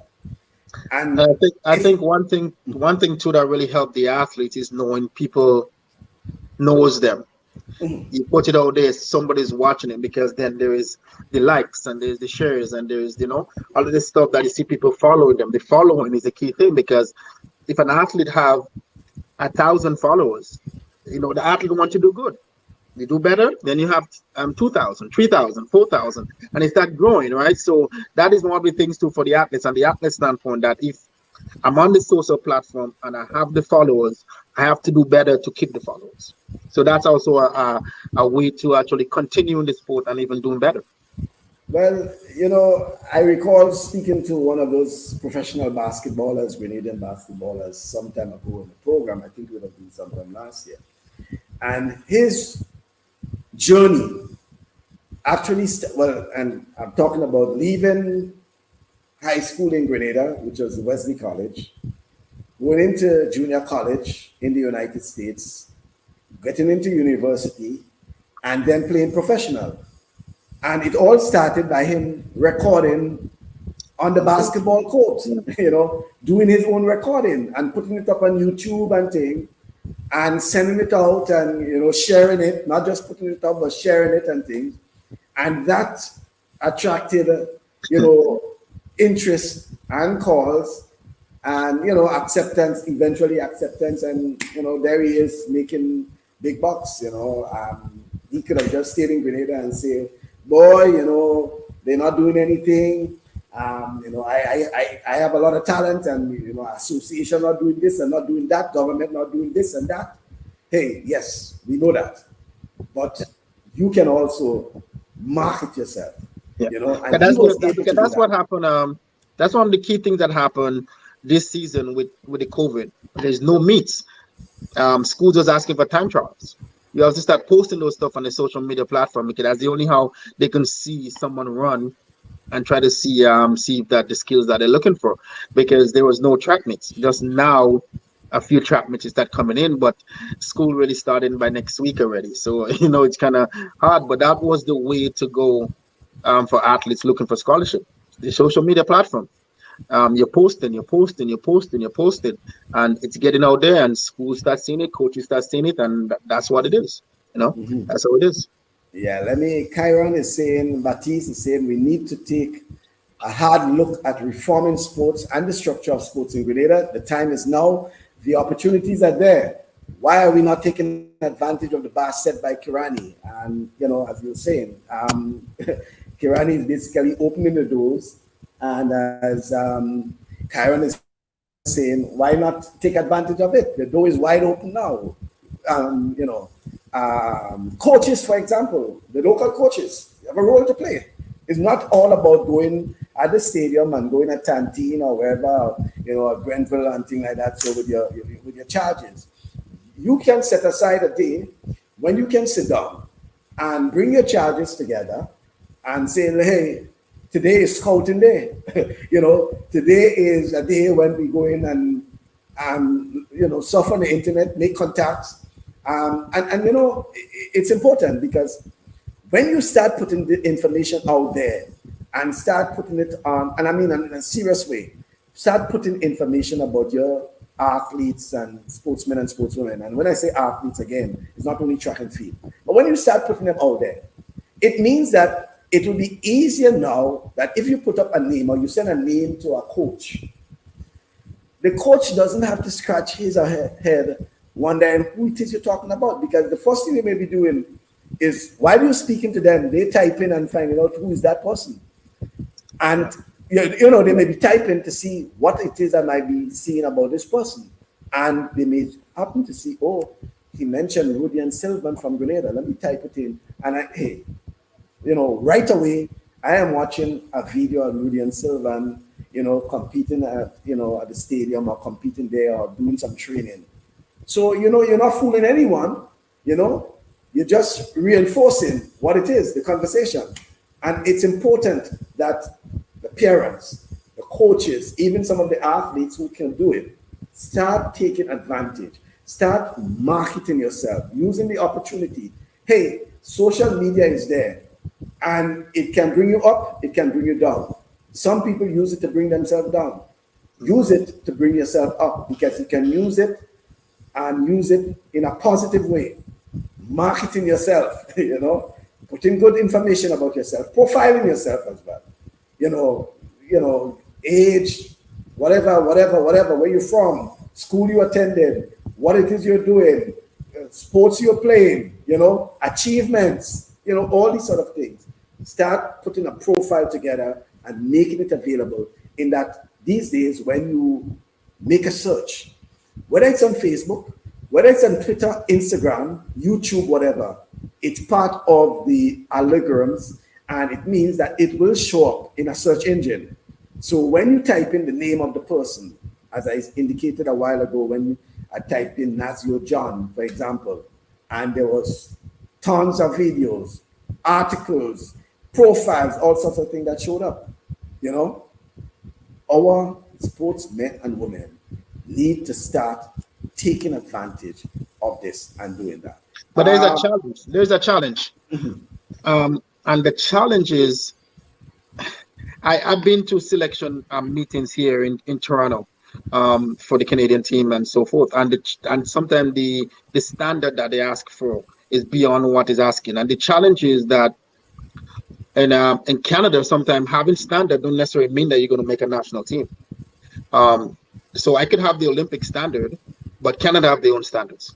And the reason why they do that, I'm looking at Grenada, where as a small nation as we are, once you have the standard, I'm hoping that they will send somebody to represent to represent the country.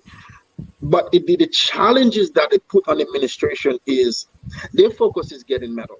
My understanding, the more medals you get, your funding go up to some sense, right? In the past 3 Olympics, we've been getting medals. But if I have an athlete that running 10-4, and the standard is 10-4, but there's 10 other people or 20 other people running 9 points, I'm sending you to just to represent, because the idea of you going and making a finals is quite challenging for you based on what you are running. So that also put a pressure on some countries in selecting some athletes to represent them too, because yes, you can say, yes, I have the standard, but do you have the standard to just represent the country, or do you have a standard to go and actually do something in terms of get on the podium or even make to the semifinals? So that always really is a challenge for the athletes. And in Grenada is no different from when I was growing up. One of the things they have to do now is identify. Athletes need to identify, am I a soccer player? Then I'm a soccer player. Am I a track and field athlete? Because then it becomes season. When it's season, cricket, everybody playing cricket. Basketball, everybody playing basketball. Track and field season, track and field. So it's you as an athlete got to say, I am a track and field athlete. Then that's what I am, because then you're playing soccer in soccer season, track and field in track and field season, cricket in cricket season. I'm out here, I'm coaching 24/7. We never stop coaching. The season might be done now, but we're still coaching. We coach all year round. Yes, we have the indoor facility and so forth, but we coach it. And our athletes don't play other sports. Yes, we have the numbers out here compared to Grenada, but our athletes don't play. My athletes don't play no other sport. They'll do track and field and track and field. It is a challenge in small countries like Grenada where a phenomenal soccer player is also a phenomenal track and field athlete, and it's hard to choose and the balance right there. So that can be some challenge for sports administration in places like Grenada in terms of team selecting and so forth. Some comments. Clev, Deputy is saying we must do everything in our ambit to ensure the return of the intercall sports meet. Unfortunately, has become a victim of politics, and in the interim, who suffers? Children, and by extension, parents who lack the resources for further education possibilities. Yes, intercall.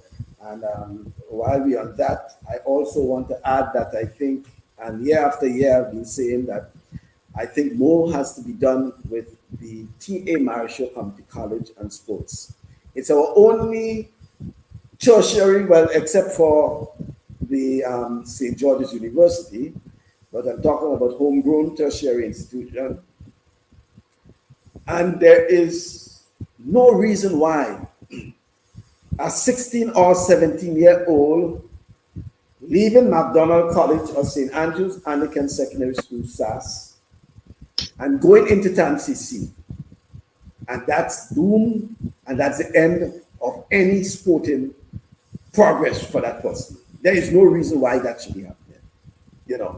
In fact, that should be the start. That should be basically the start of their real, season. Okay, their sojourn, I should say, in sports. There's no reason why someone going into TAMCC and basically saying goodbye to sports in a meaningful way. No, that shouldn't be. So I also want to add that to what Claire is saying regarding, the intercall sports meet, because, kids going into the leaving, playing, whether it's netball, football, cricket, athletics, whatever, and leaving their secondary school, and they'll tell you that's the end of it. And we have seen those who have not had the opportunity to probably get a scholarship and move on. That's the end of them. It is sad, I'm telling you. And I don't know what it is that the authorities at the TA Marischal College cannot understand the importance of sports in the lives of these young people. And it's not all about academics. And I think they're doing an injustice. And to be honest with you, if ever and whenever I hear them talking about 473 and, you know, committed to sports, I won't tell you what I'll do or say to them. But, you know, it's an injustice to sports. It is. What they are doing to these young people, especially at that age. We're not talking about 20 and 30-year-olds. We're talking about teens, you know, 16, 17, 18-year-olds. And, you know, they just, you know, they'll tell you. I mean, I have spoken to some already. I have known them doing so well in secondary, in the high school. And then they'll tell you that, oh, well, you know, that's the end of it. You know, there isn't anything there, no means to train, nothing. Knowing for a fact that we do not have the strong club structures and things like that. So they do not fit into a club structure in terms of track and field and this, that, and the other. And even if they do, there is a problem between the school and the clubs and what have you. They know all this sort of tension and friction and thing, who they should represent and when they should represent, etc., etc. And there needs to be an intervention at the T.A. Marshall Community College when it comes to sports. I know the Cyril Cox and the Dwayne Gill and others have been fighting. They have been fighting, but they are only individuals fighting a system and fighting individuals who do not understand the importance of sports to the psyche of our young people and what it can do. But mind you, some of them still jumping on the bandwagon of the Kirani James and others. William? Yeah, most definitely. And something I said, in understanding the system, like I said, I've been out here for quite a while. I understand the system. I've been in the system. I've been a teacher. So I can understand how it works here. A lot of these kids are finishing school at 18 and 19. And that's one of the challenges in Grenada. A lot of these great, phenomenal art students we have, an athlete finishing school at quite a young age. And once they leave high school, that's it for them. It would be nice to see a program that extends high school for them to finish at a certain age. Jamaica had the same program. They have another, I think, like 13 or A or something, or like a Form 5A and a Form 5B kind of thing. So the kids are extended in school, especially for the athletes. And they get more meets. And one of the things to see more high school meets. If that's the only thing that we have, we can only depend on intercol. We gotta have more meets, like, you know, have just relay meets or just open meets. More meets will really help. Are we having the stadium? Intercol as our biggest meet. Unless they have a national meet coming in, but otherwise they need to have more high school meets. It could be hosted by different schools, as it is out here. But I know they talk about the sponsorship and so forth, but it doesn't always have to be sponsorship. You can just go and run. That would help them to get times. Schools can see them. They can get out there and get scholarship, because once they get to that age, they're done, and that talent just went right down the drain. And we fall right back again to square one. We have to be able to expand our athletes, and some of them even will help if they stay back in school a little bit more to maybe get some more subjects if needed, and compete. And they don't, so there's something could go in place that could work. Also, I remember when you're speaking to Paul this week, and one of the things that even within the Caribbean, you could just have a throwing meets only. You could have a meet for just shot put and discus in Dominica. And the best of the Caribbean could send their teams there for just a javelin meet or a discus meet only, or a jumps meet. It doesn't always have to be running too. If you put those meets together, the more meets that they can go to, the better they could be in terms of performance wise. Because if they're only getting one meet, it's not doing nothing for them. And to get out on the world stage, they have to have the finances to go further than within the Caribbean. It could be a challenging for them. For more meets they can have within the Caribbean, like a throwing meet, so a jumps meet, or just the 1, the 2, and the 4 only, and then have another meet with the 8, the 15, the 3,000, and just those type of things. I think it'll be really helpful that athletes can go different places. So you don't have a full team going at once. You have pockets of athletes going and compete, and the more we can do that is better for us, I think. Some comments coming in. Guti Robinson is saying, as we are on the topic, family and friends, involvement in the life of the athlete. You are right, swimming is the best reference in Grenada. Every swimmer, despite being the only sport without a proper facility, is always represented in the Olympics. both parents and swimmer seeking a future in sports, and he made a good reference in that of Delron Felix, by the way, whose father is a past quarter miler in Olympian Delron Felix, yeah.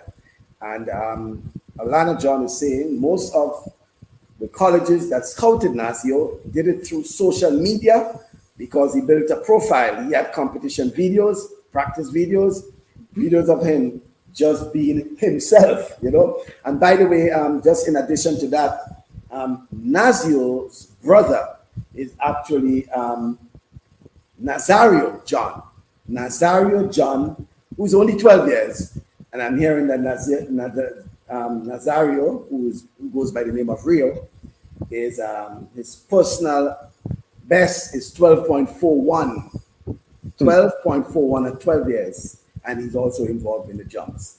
One more again, Cleve Deputy is saying, and it must not always be a 4-year college, 2-year colleges can be a stepping stone, certainly. And Patricia is saying, Patricia Walcott, we need to add variety in terms of participation by introducing variety of events. It opens the door for other talented individuals. Cleve is saying, we lost that young man from Westmoreland, went to the Bahamas because of this. That's Rico Moultrie. Yes, Rico Moultrie. Yes, unfortunately, we lost him. He went off to the Bahamas. His mother is Grenadian. His father is from the Bahamas. Somehow there was some, tussling and misunderstanding in terms of Grenada, and eventually he went off to the Bahamas, represented the Bahamas. Patricia is saying, yes, TAM-CC or TA Marshall Community College should be an integral part of development. Thanks for making that point. And Cleve is saying, call it a graduate invitational, pump pantry, and PESH.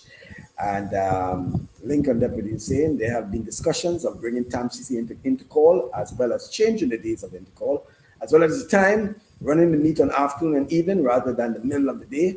A few years ago, I raised the issue with Mr. Dominic Jeremiah in his capacity as the chairman of the Principals Association at a news conference just before one of the intercall games. He said there was no traction for the ideas, even among many parents. Change doesn't in any of the former, well, I know Toro will say colonial, areas.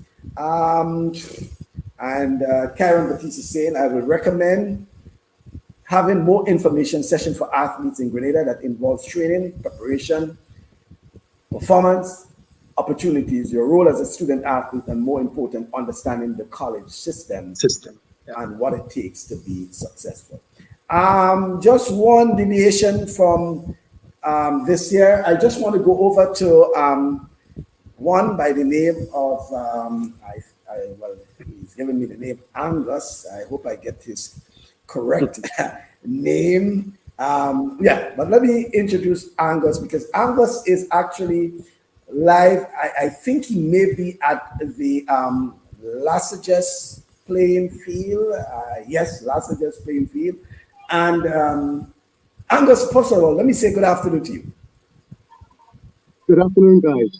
Angus from the UK. So I'm actually using Mr. Joseph's phone at the moment, so in case you've wondered how it's coming through. But nice to have been listening to you all afternoon, and some great comments on there. Right, and I'm trying to get from you the purpose of your visit to Grenada, and what exactly is the mission? That's Angus Douglas, right? I got it correct. Yeah, Angus Douglas, yeah. Right, Angus Douglas. So tell me exactly what it is you're doing in Grenada at this time. Yeah. So at this time, I'm actually in Grenada. I am a Chelsea scout in the UK, but I've been working with the GFA in regards to scouting development in Grenada. So that's what my primary role is, but also to kind of help out in any coaching capacity that I can in development programs. So that's my kind of what I've been doing. I've been here for about a month now. I've been going up to kind of places like Mount Rich and having a look at their projects up there. And that's primarily what I've been doing since I've been here. Okay. And so far, what it is you have been seeing, or what it is that have impressed you thus far?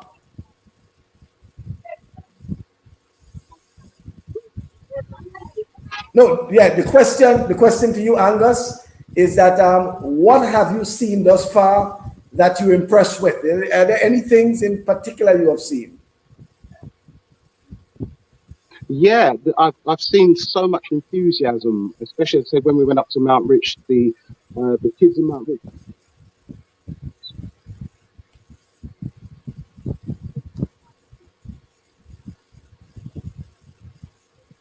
Yes, as I was saying, I've been up to Mount Rich and done some coaching sessions at Mount Rich. What I've been most impressed with is the enthusiasm, the willing for the children to learn the game, and just the general kind of friendliness of the people, of course, and their involvement and just getting involved in the game. And you're at Lasages now, so what it is actually happening there at Lasages? Yeah, at the moment, watching the under-13s tournament at the moment, between St Mark's and St Patrick, I believe. Okay, and as a scout, how important is these sort of programs at these age groups? How important it is for the development of football, especially for a place like Grenada? Oh, it's massively important to go around and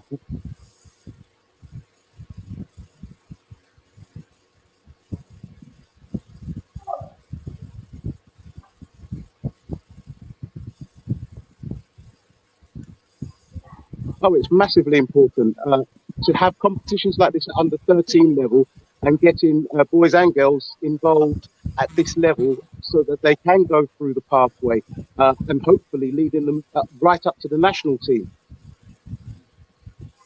Okay. All right. Well, I want to thank you very much, Angus, and I really hope that you leave Grenada with something, and you're impressed with something, and it's a hope that when a scout is around, that everyone is on their best behavior, everyone fingers across, and there's hope, But I want to wish you all the best.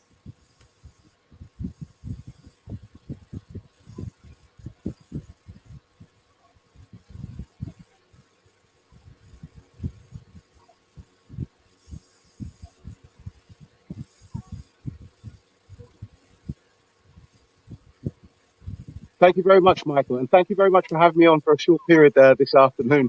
And yes, I'll come back to Grenada on many occasions now, and hopefully we can get this scouting network going and build a national team for the future. Thanks very much for having me on. Have a great rest of the day, guys. Thank you. Bye-bye. Okay, thank you. Righto. So, folks, that's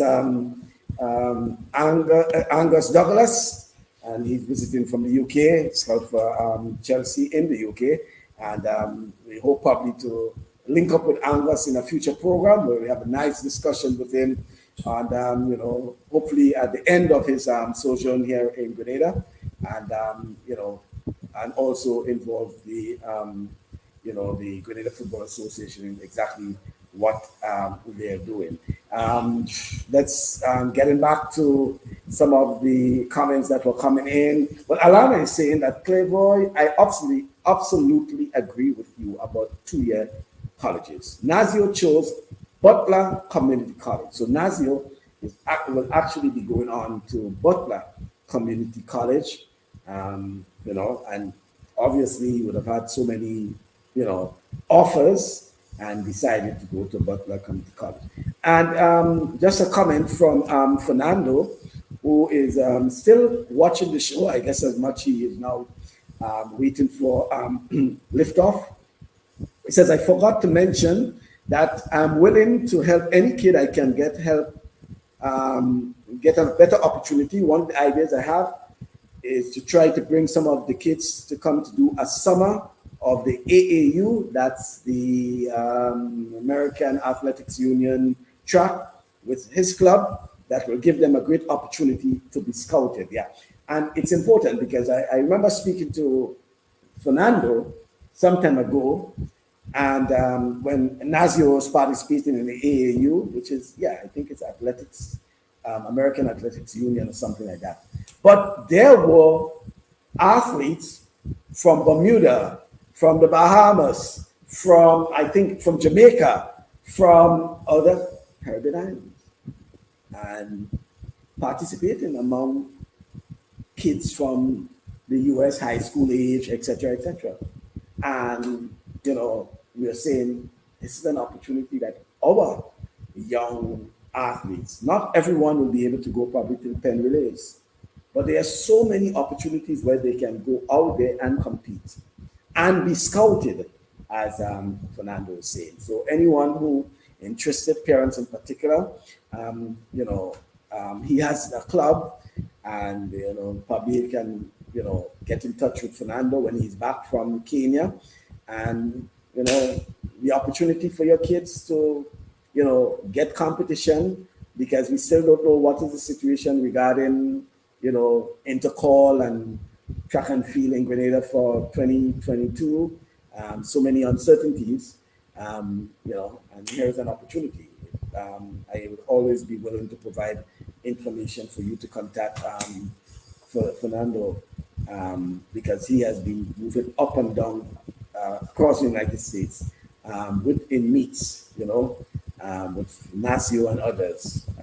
And no doubt for now, I think he has the know-how and the knowledge and the experience of these meets, very important meets, critical meets, that, these days scouts, I say, not really leaving the US to come to Grenada, and Rudy, and you know that for a fact. And if there's any opportunity you can get to give your kids those opportunities, well, then grab at it.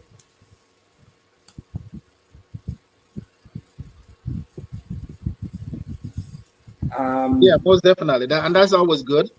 Once you have that contact, that is always good, especially for meets, for scouts to see you, for you to, I talk to a lot of coaches about athletes. Yesterday I was talking to a coach about a few athletes out here that I don't coach, but I'm just helping other athletes get the opportunity for next year because they are looking. So I just made a phone call.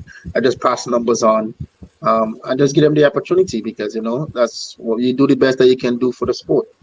You can always be selfish and only think of yourself. So once you can help.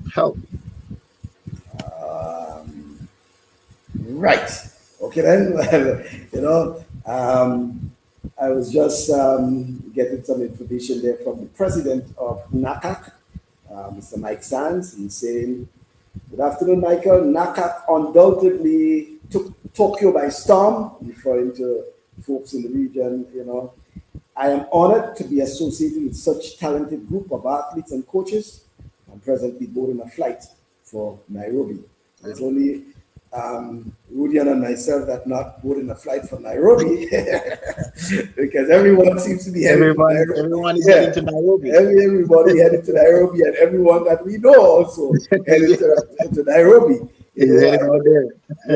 You have athletes who are heading there, and we know of athletes and officials who are heading there as well. It seems as if Nairobi is probably the new Tokyo. It is. So it's, but in terms of what he said, which was really good, the region did very well at the Olympic Games, as usual.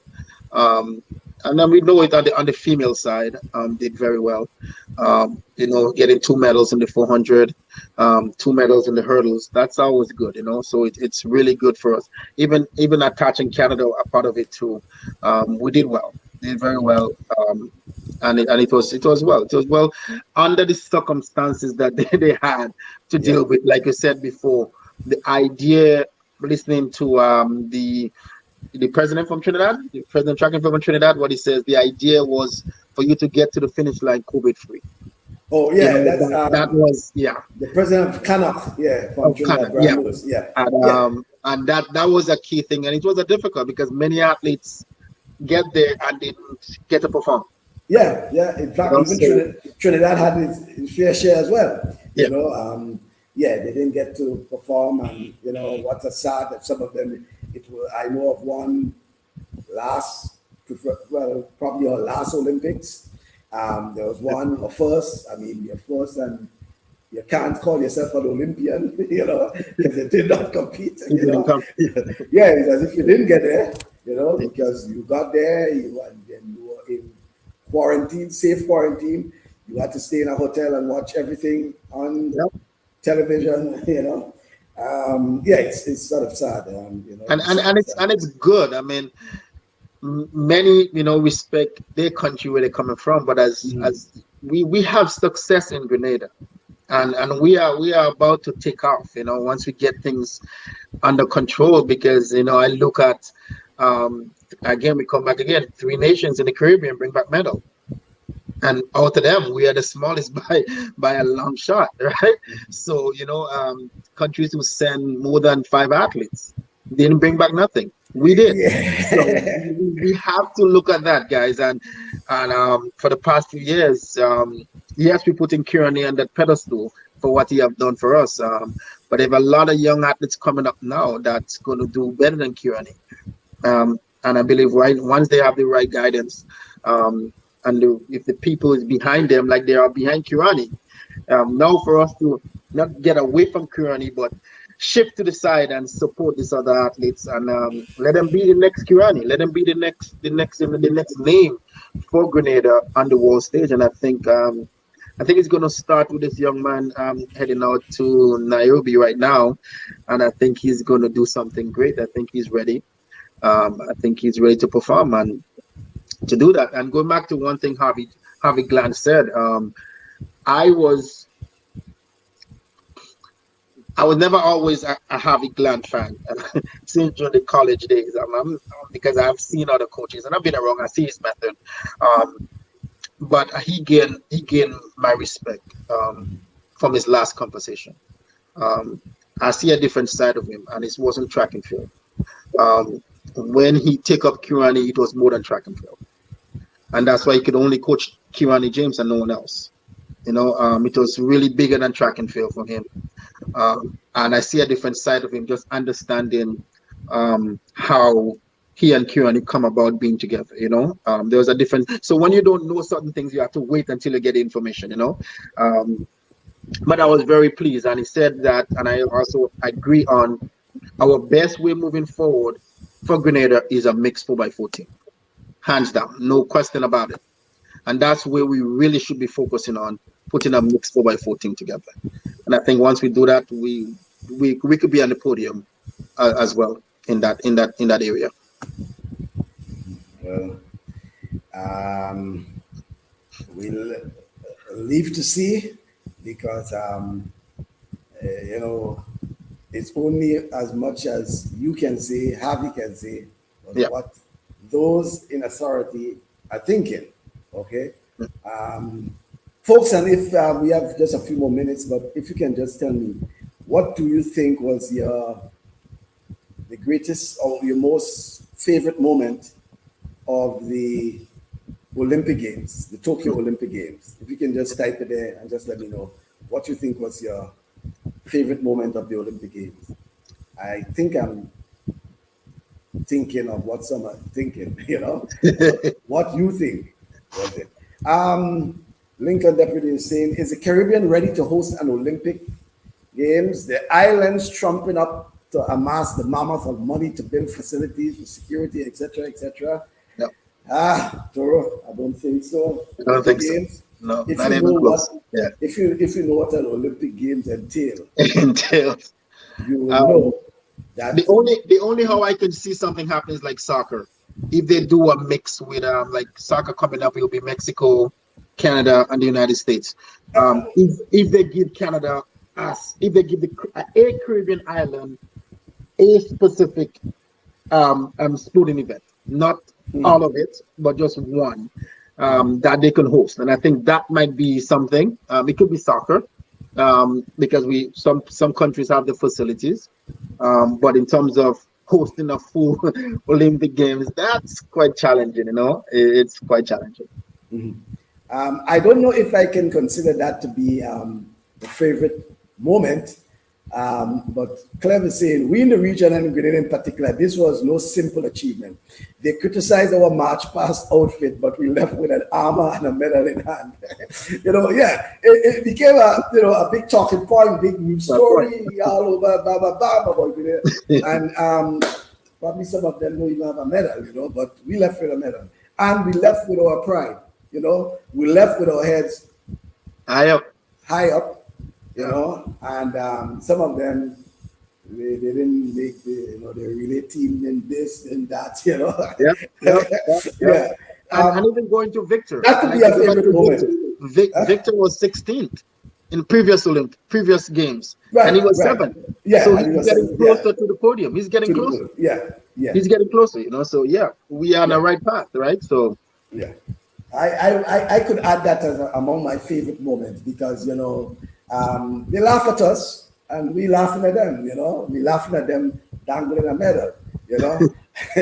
Yeah, and then Simone is saying hers was favorite moment in Olympics was to see Kirani clothe Stephen Gardner with his flag after the race. Priceless. I know that is what a lot are thinking. Definitely it was something not just priceless, it was so and to me, when I asked Kirani about it, saying, I know the patriotism in you, you're saying just in, spur the moment, intrigue, his instinct that, hey, those folks were saying, your flag, guy, your flag.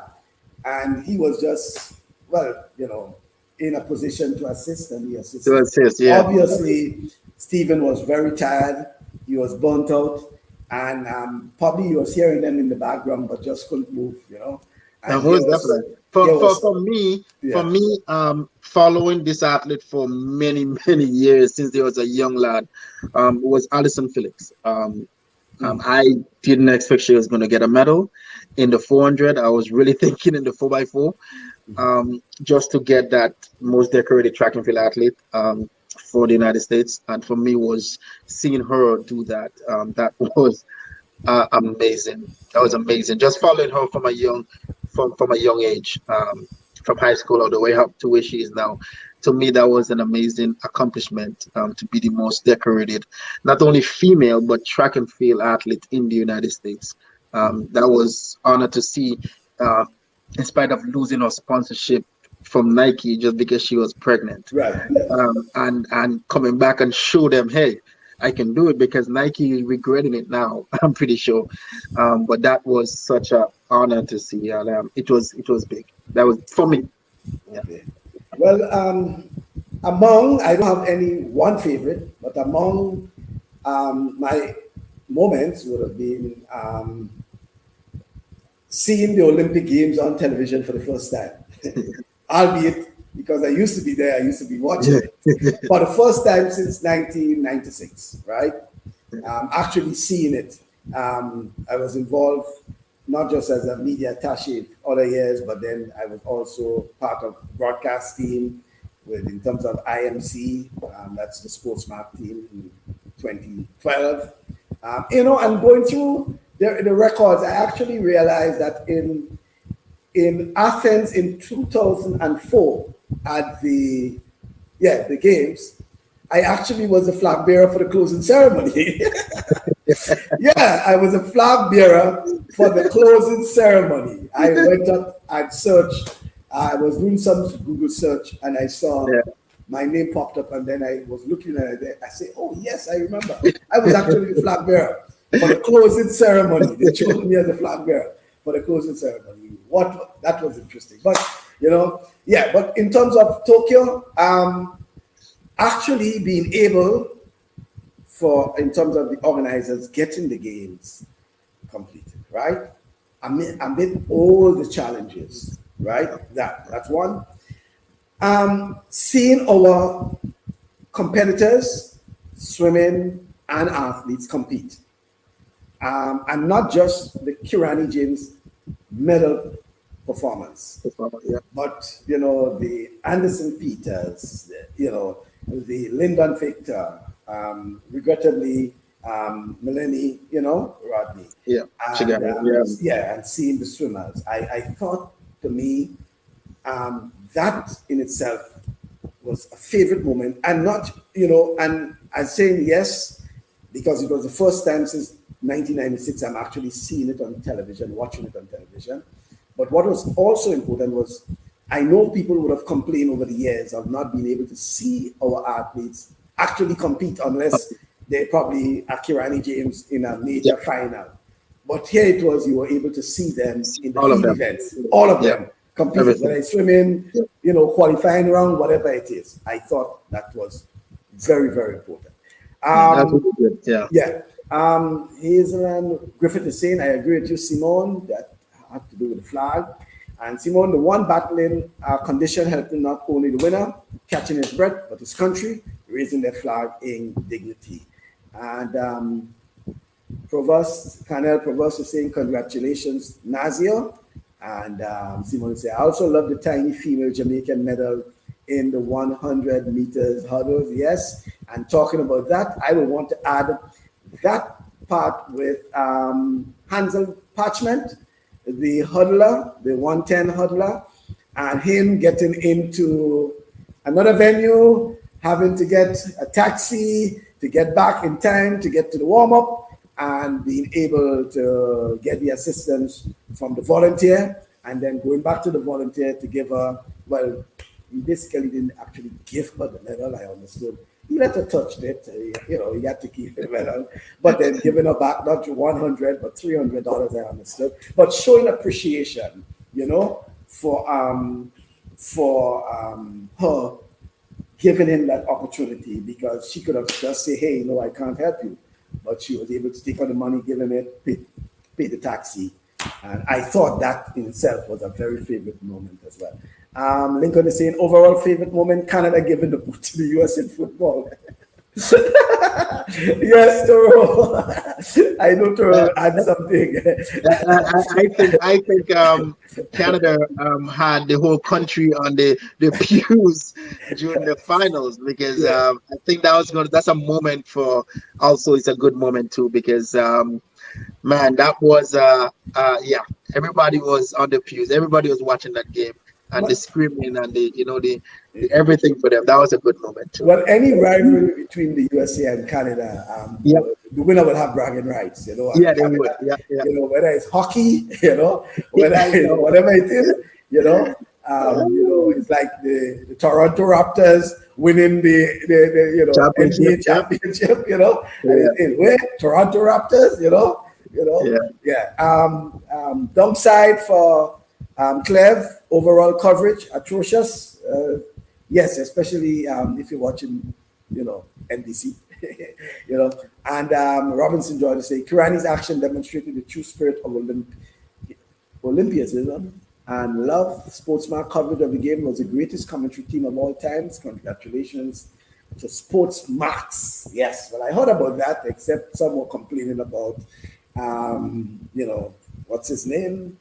The former sports minister was shouting a bit, and then Torres saying, no, all you can beat us hockey, boss. You don't go there. Well, sometimes the US, boast about hockey, their prowess in hockey, but definitely there's this rivalry between the US and Canada. Whoever wins, there's bragging rights, whoever. Always the bragging rights, But nevertheless, it was, I think it was a joyous moment for Canada winning the football. And, while all the papers and whatever the media was, giving the Canadians their praise, especially the women, there was even the politicians that were attacking the female footballers, the US politicians, they were attacking them. Yeah. We need Sportsman, neck of the woods. Yeah, I think so. So thank you, folks. It has been a pleasure. 2 hours, I think we well spent, and we want to say thanks to Nazzio and Fernando Jan, and safe voyage. By the way, Rudy, what's the name of your athlete from Canada who is heading off to the World Juniors, the World Youth? The World Under 20. Oh, the 800-meter runner. It's part of. He's not my athlete. It's part of my program. Oh, it's part of your program. Yeah, it's part of the program. This is an 800-meter runner. Okay. Yeah. Hassan is his last name. Yeah. Okay. A Hassan. Yeah. Okay. So he's running the 800. Yeah. He goes to the University of Wisconsin. Yeah. University of Wisconsin. Yeah. Oh, okay. No, University of yes, Wisconsin. Yeah. Okay. Yeah. So that's across the border. That's across the border. Yeah. Right. He haven't come back home yet. He just stayed and trained, so he haven't come home yet. So he's heading from there to Nairobi. So yeah. Right. Yeah. Okay. So okay, because she was asking what is the name of Kenyan athlete you are going to Nairobi. Yeah. Okay. Nazzio wanted to know. Yeah. Any Hassan is a winner. any relationship? I mean, is the 800 meter runner? Any relationship to the female Hassan? I don't think it is, but like you said, any Hassan is a winner. Yeah, well, Clement said definitely that, because especially with these events, Oh yeah. Yeah, it has to be a winner, has to be a class act. And so we're saying many of the Canadian athletes are of Caribbean parents, including DeGrasse, Damian Warner, and female soccer player Jade Riviere. Damian Warner, I think either his mom or his dad is from Barbados. But I thought the grass was Jamaican. No, the grass mother is Trinidadian. Oh, Trinidad, Barbados. Yes, Trinidad, Barbados. Definitely Warner has a parent who is from Barbados as well. And then is Warner? Yeah. But Warner, yes, Warner. And also Crystal Emmanuel. Is from Barbados. She actually is from Barbados. Yeah, she born and grew up in Barbados and moved over to Canada. Yeah, so we can't forget Crystal Emmanuel. Yeah. So yes, Toro said correctly there. The grass is Trinidad and Bajan. Warner's father is Bajan, right? So yeah, I knew the grass mother is Trinidadian and Warner's father is a Bajan, right? And Crystal Emmanuel is full Bajan. Bajan. So yes, the Caribbean well represented. There. And the cricketer son. Oh yes, we can't forget Rai Benjamin. Rai Benjamin, who the hurdler, the quarter-miler hurdler, the 400-meter hurdler, he won the silver medal for the United States. Hurdle. Well, his father is a former cricketer from Antigua, I think, yeah. Kenny Benjamin, yeah. So, lots of Caribbean heritage on display in Tokyo. And then, not long from now, Rudian, definitely we'll be talking about Oregon 2022. Yes, that's definitely is the main goal. I'm actually really hoping to be there as a coach this year, next year, with my athletes. So looking forward to that. She will be representing St. Vincent, but really looking forward to that. Oh, okay. All right. Yeah. Okay, then. Well, thanks very much. Thanks again, Rudian. And thanks all those folks who are being part of us. Thank you very much, Rudian. Thanks for having me, man. Have a good one. You're welcome. Okay. So, folks, that's Rudian Sylvan in Toronto, Canada, our usual suspect, giving us, what's happening there. And thank you once again for being part of our program. It's my final Saturday program in Grenada. And I want to thank all those who have been providing comments, the usual, the Clev, the only thing that was missing in Tokyo was spoon race. Spoon race, yeah. Everything, climbing, all sorts of things were there. Clev and Simone and Lincoln and, let me see, Alana, thank you very much. And I want to thank you for being on the program. Ruthie Robinson, always welcome, and add in your piece as well. Karen Batiste and Patricia Walcott, nice seeing you around. Thanks for being part of this afternoon's program. Jason, yes, Rodriguez, and Shen hosting. Thank you very much, Shen. Nice hearing from you as well. Hazel, safe drive. I know you are on the road, but you have been monitoring the program. That's Hazel Buckles, former Olympian herself. And, yeah. So Nixon Mitchell, yeah, thank you very much as well. So folks, join me on that's Thursday evening.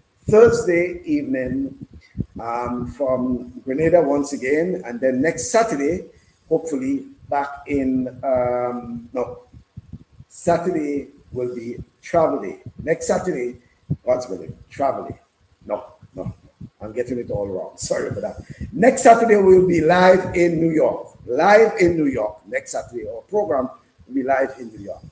On Thursday, God's willing, we'll be live in Grenada. Okay? So Thursday coming, live in Grenada, and next Saturday in New York. Thanks for being with me. Sorry for the confusion, but I'm trying to get all the dates, and I know there's some travel involved, and I'm trying to get the dates. So on Thursday, we'll be back in St. George's, Grenada, and on Saturday, we'll be in Brooklyn, New York. Thank you once again, and be safe for the weekend. Whatever sporting activities are around, continue to support.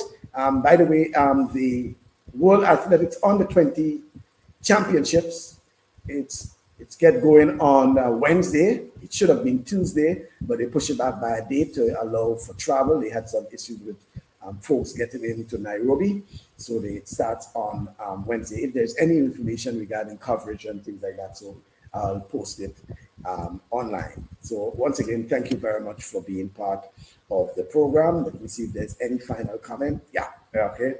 And do join me on Thursday evening from 8 o'clock for another in our TalkSports program. The folks who are out and about, please continue being safe. Yes, being safe, especially on the roads in Grenada. Especially on the roads in Grenada, folks. It hasn't been a very good experience for the past few days on the roads in Grenada. And yes, Simon, Anderson is throwing in Germany on Sunday. I didn't forget. He will be throwing in Germany on Sunday. And Simone seems as if she follows TalkSport religiously because it was Coach Paul Phillip who made mention of that. Thank you very much, Simone. Yeah, so be on the safe side, folks, and continue whatever it is you're doing to support sports. I want you to continue. Thank you very much.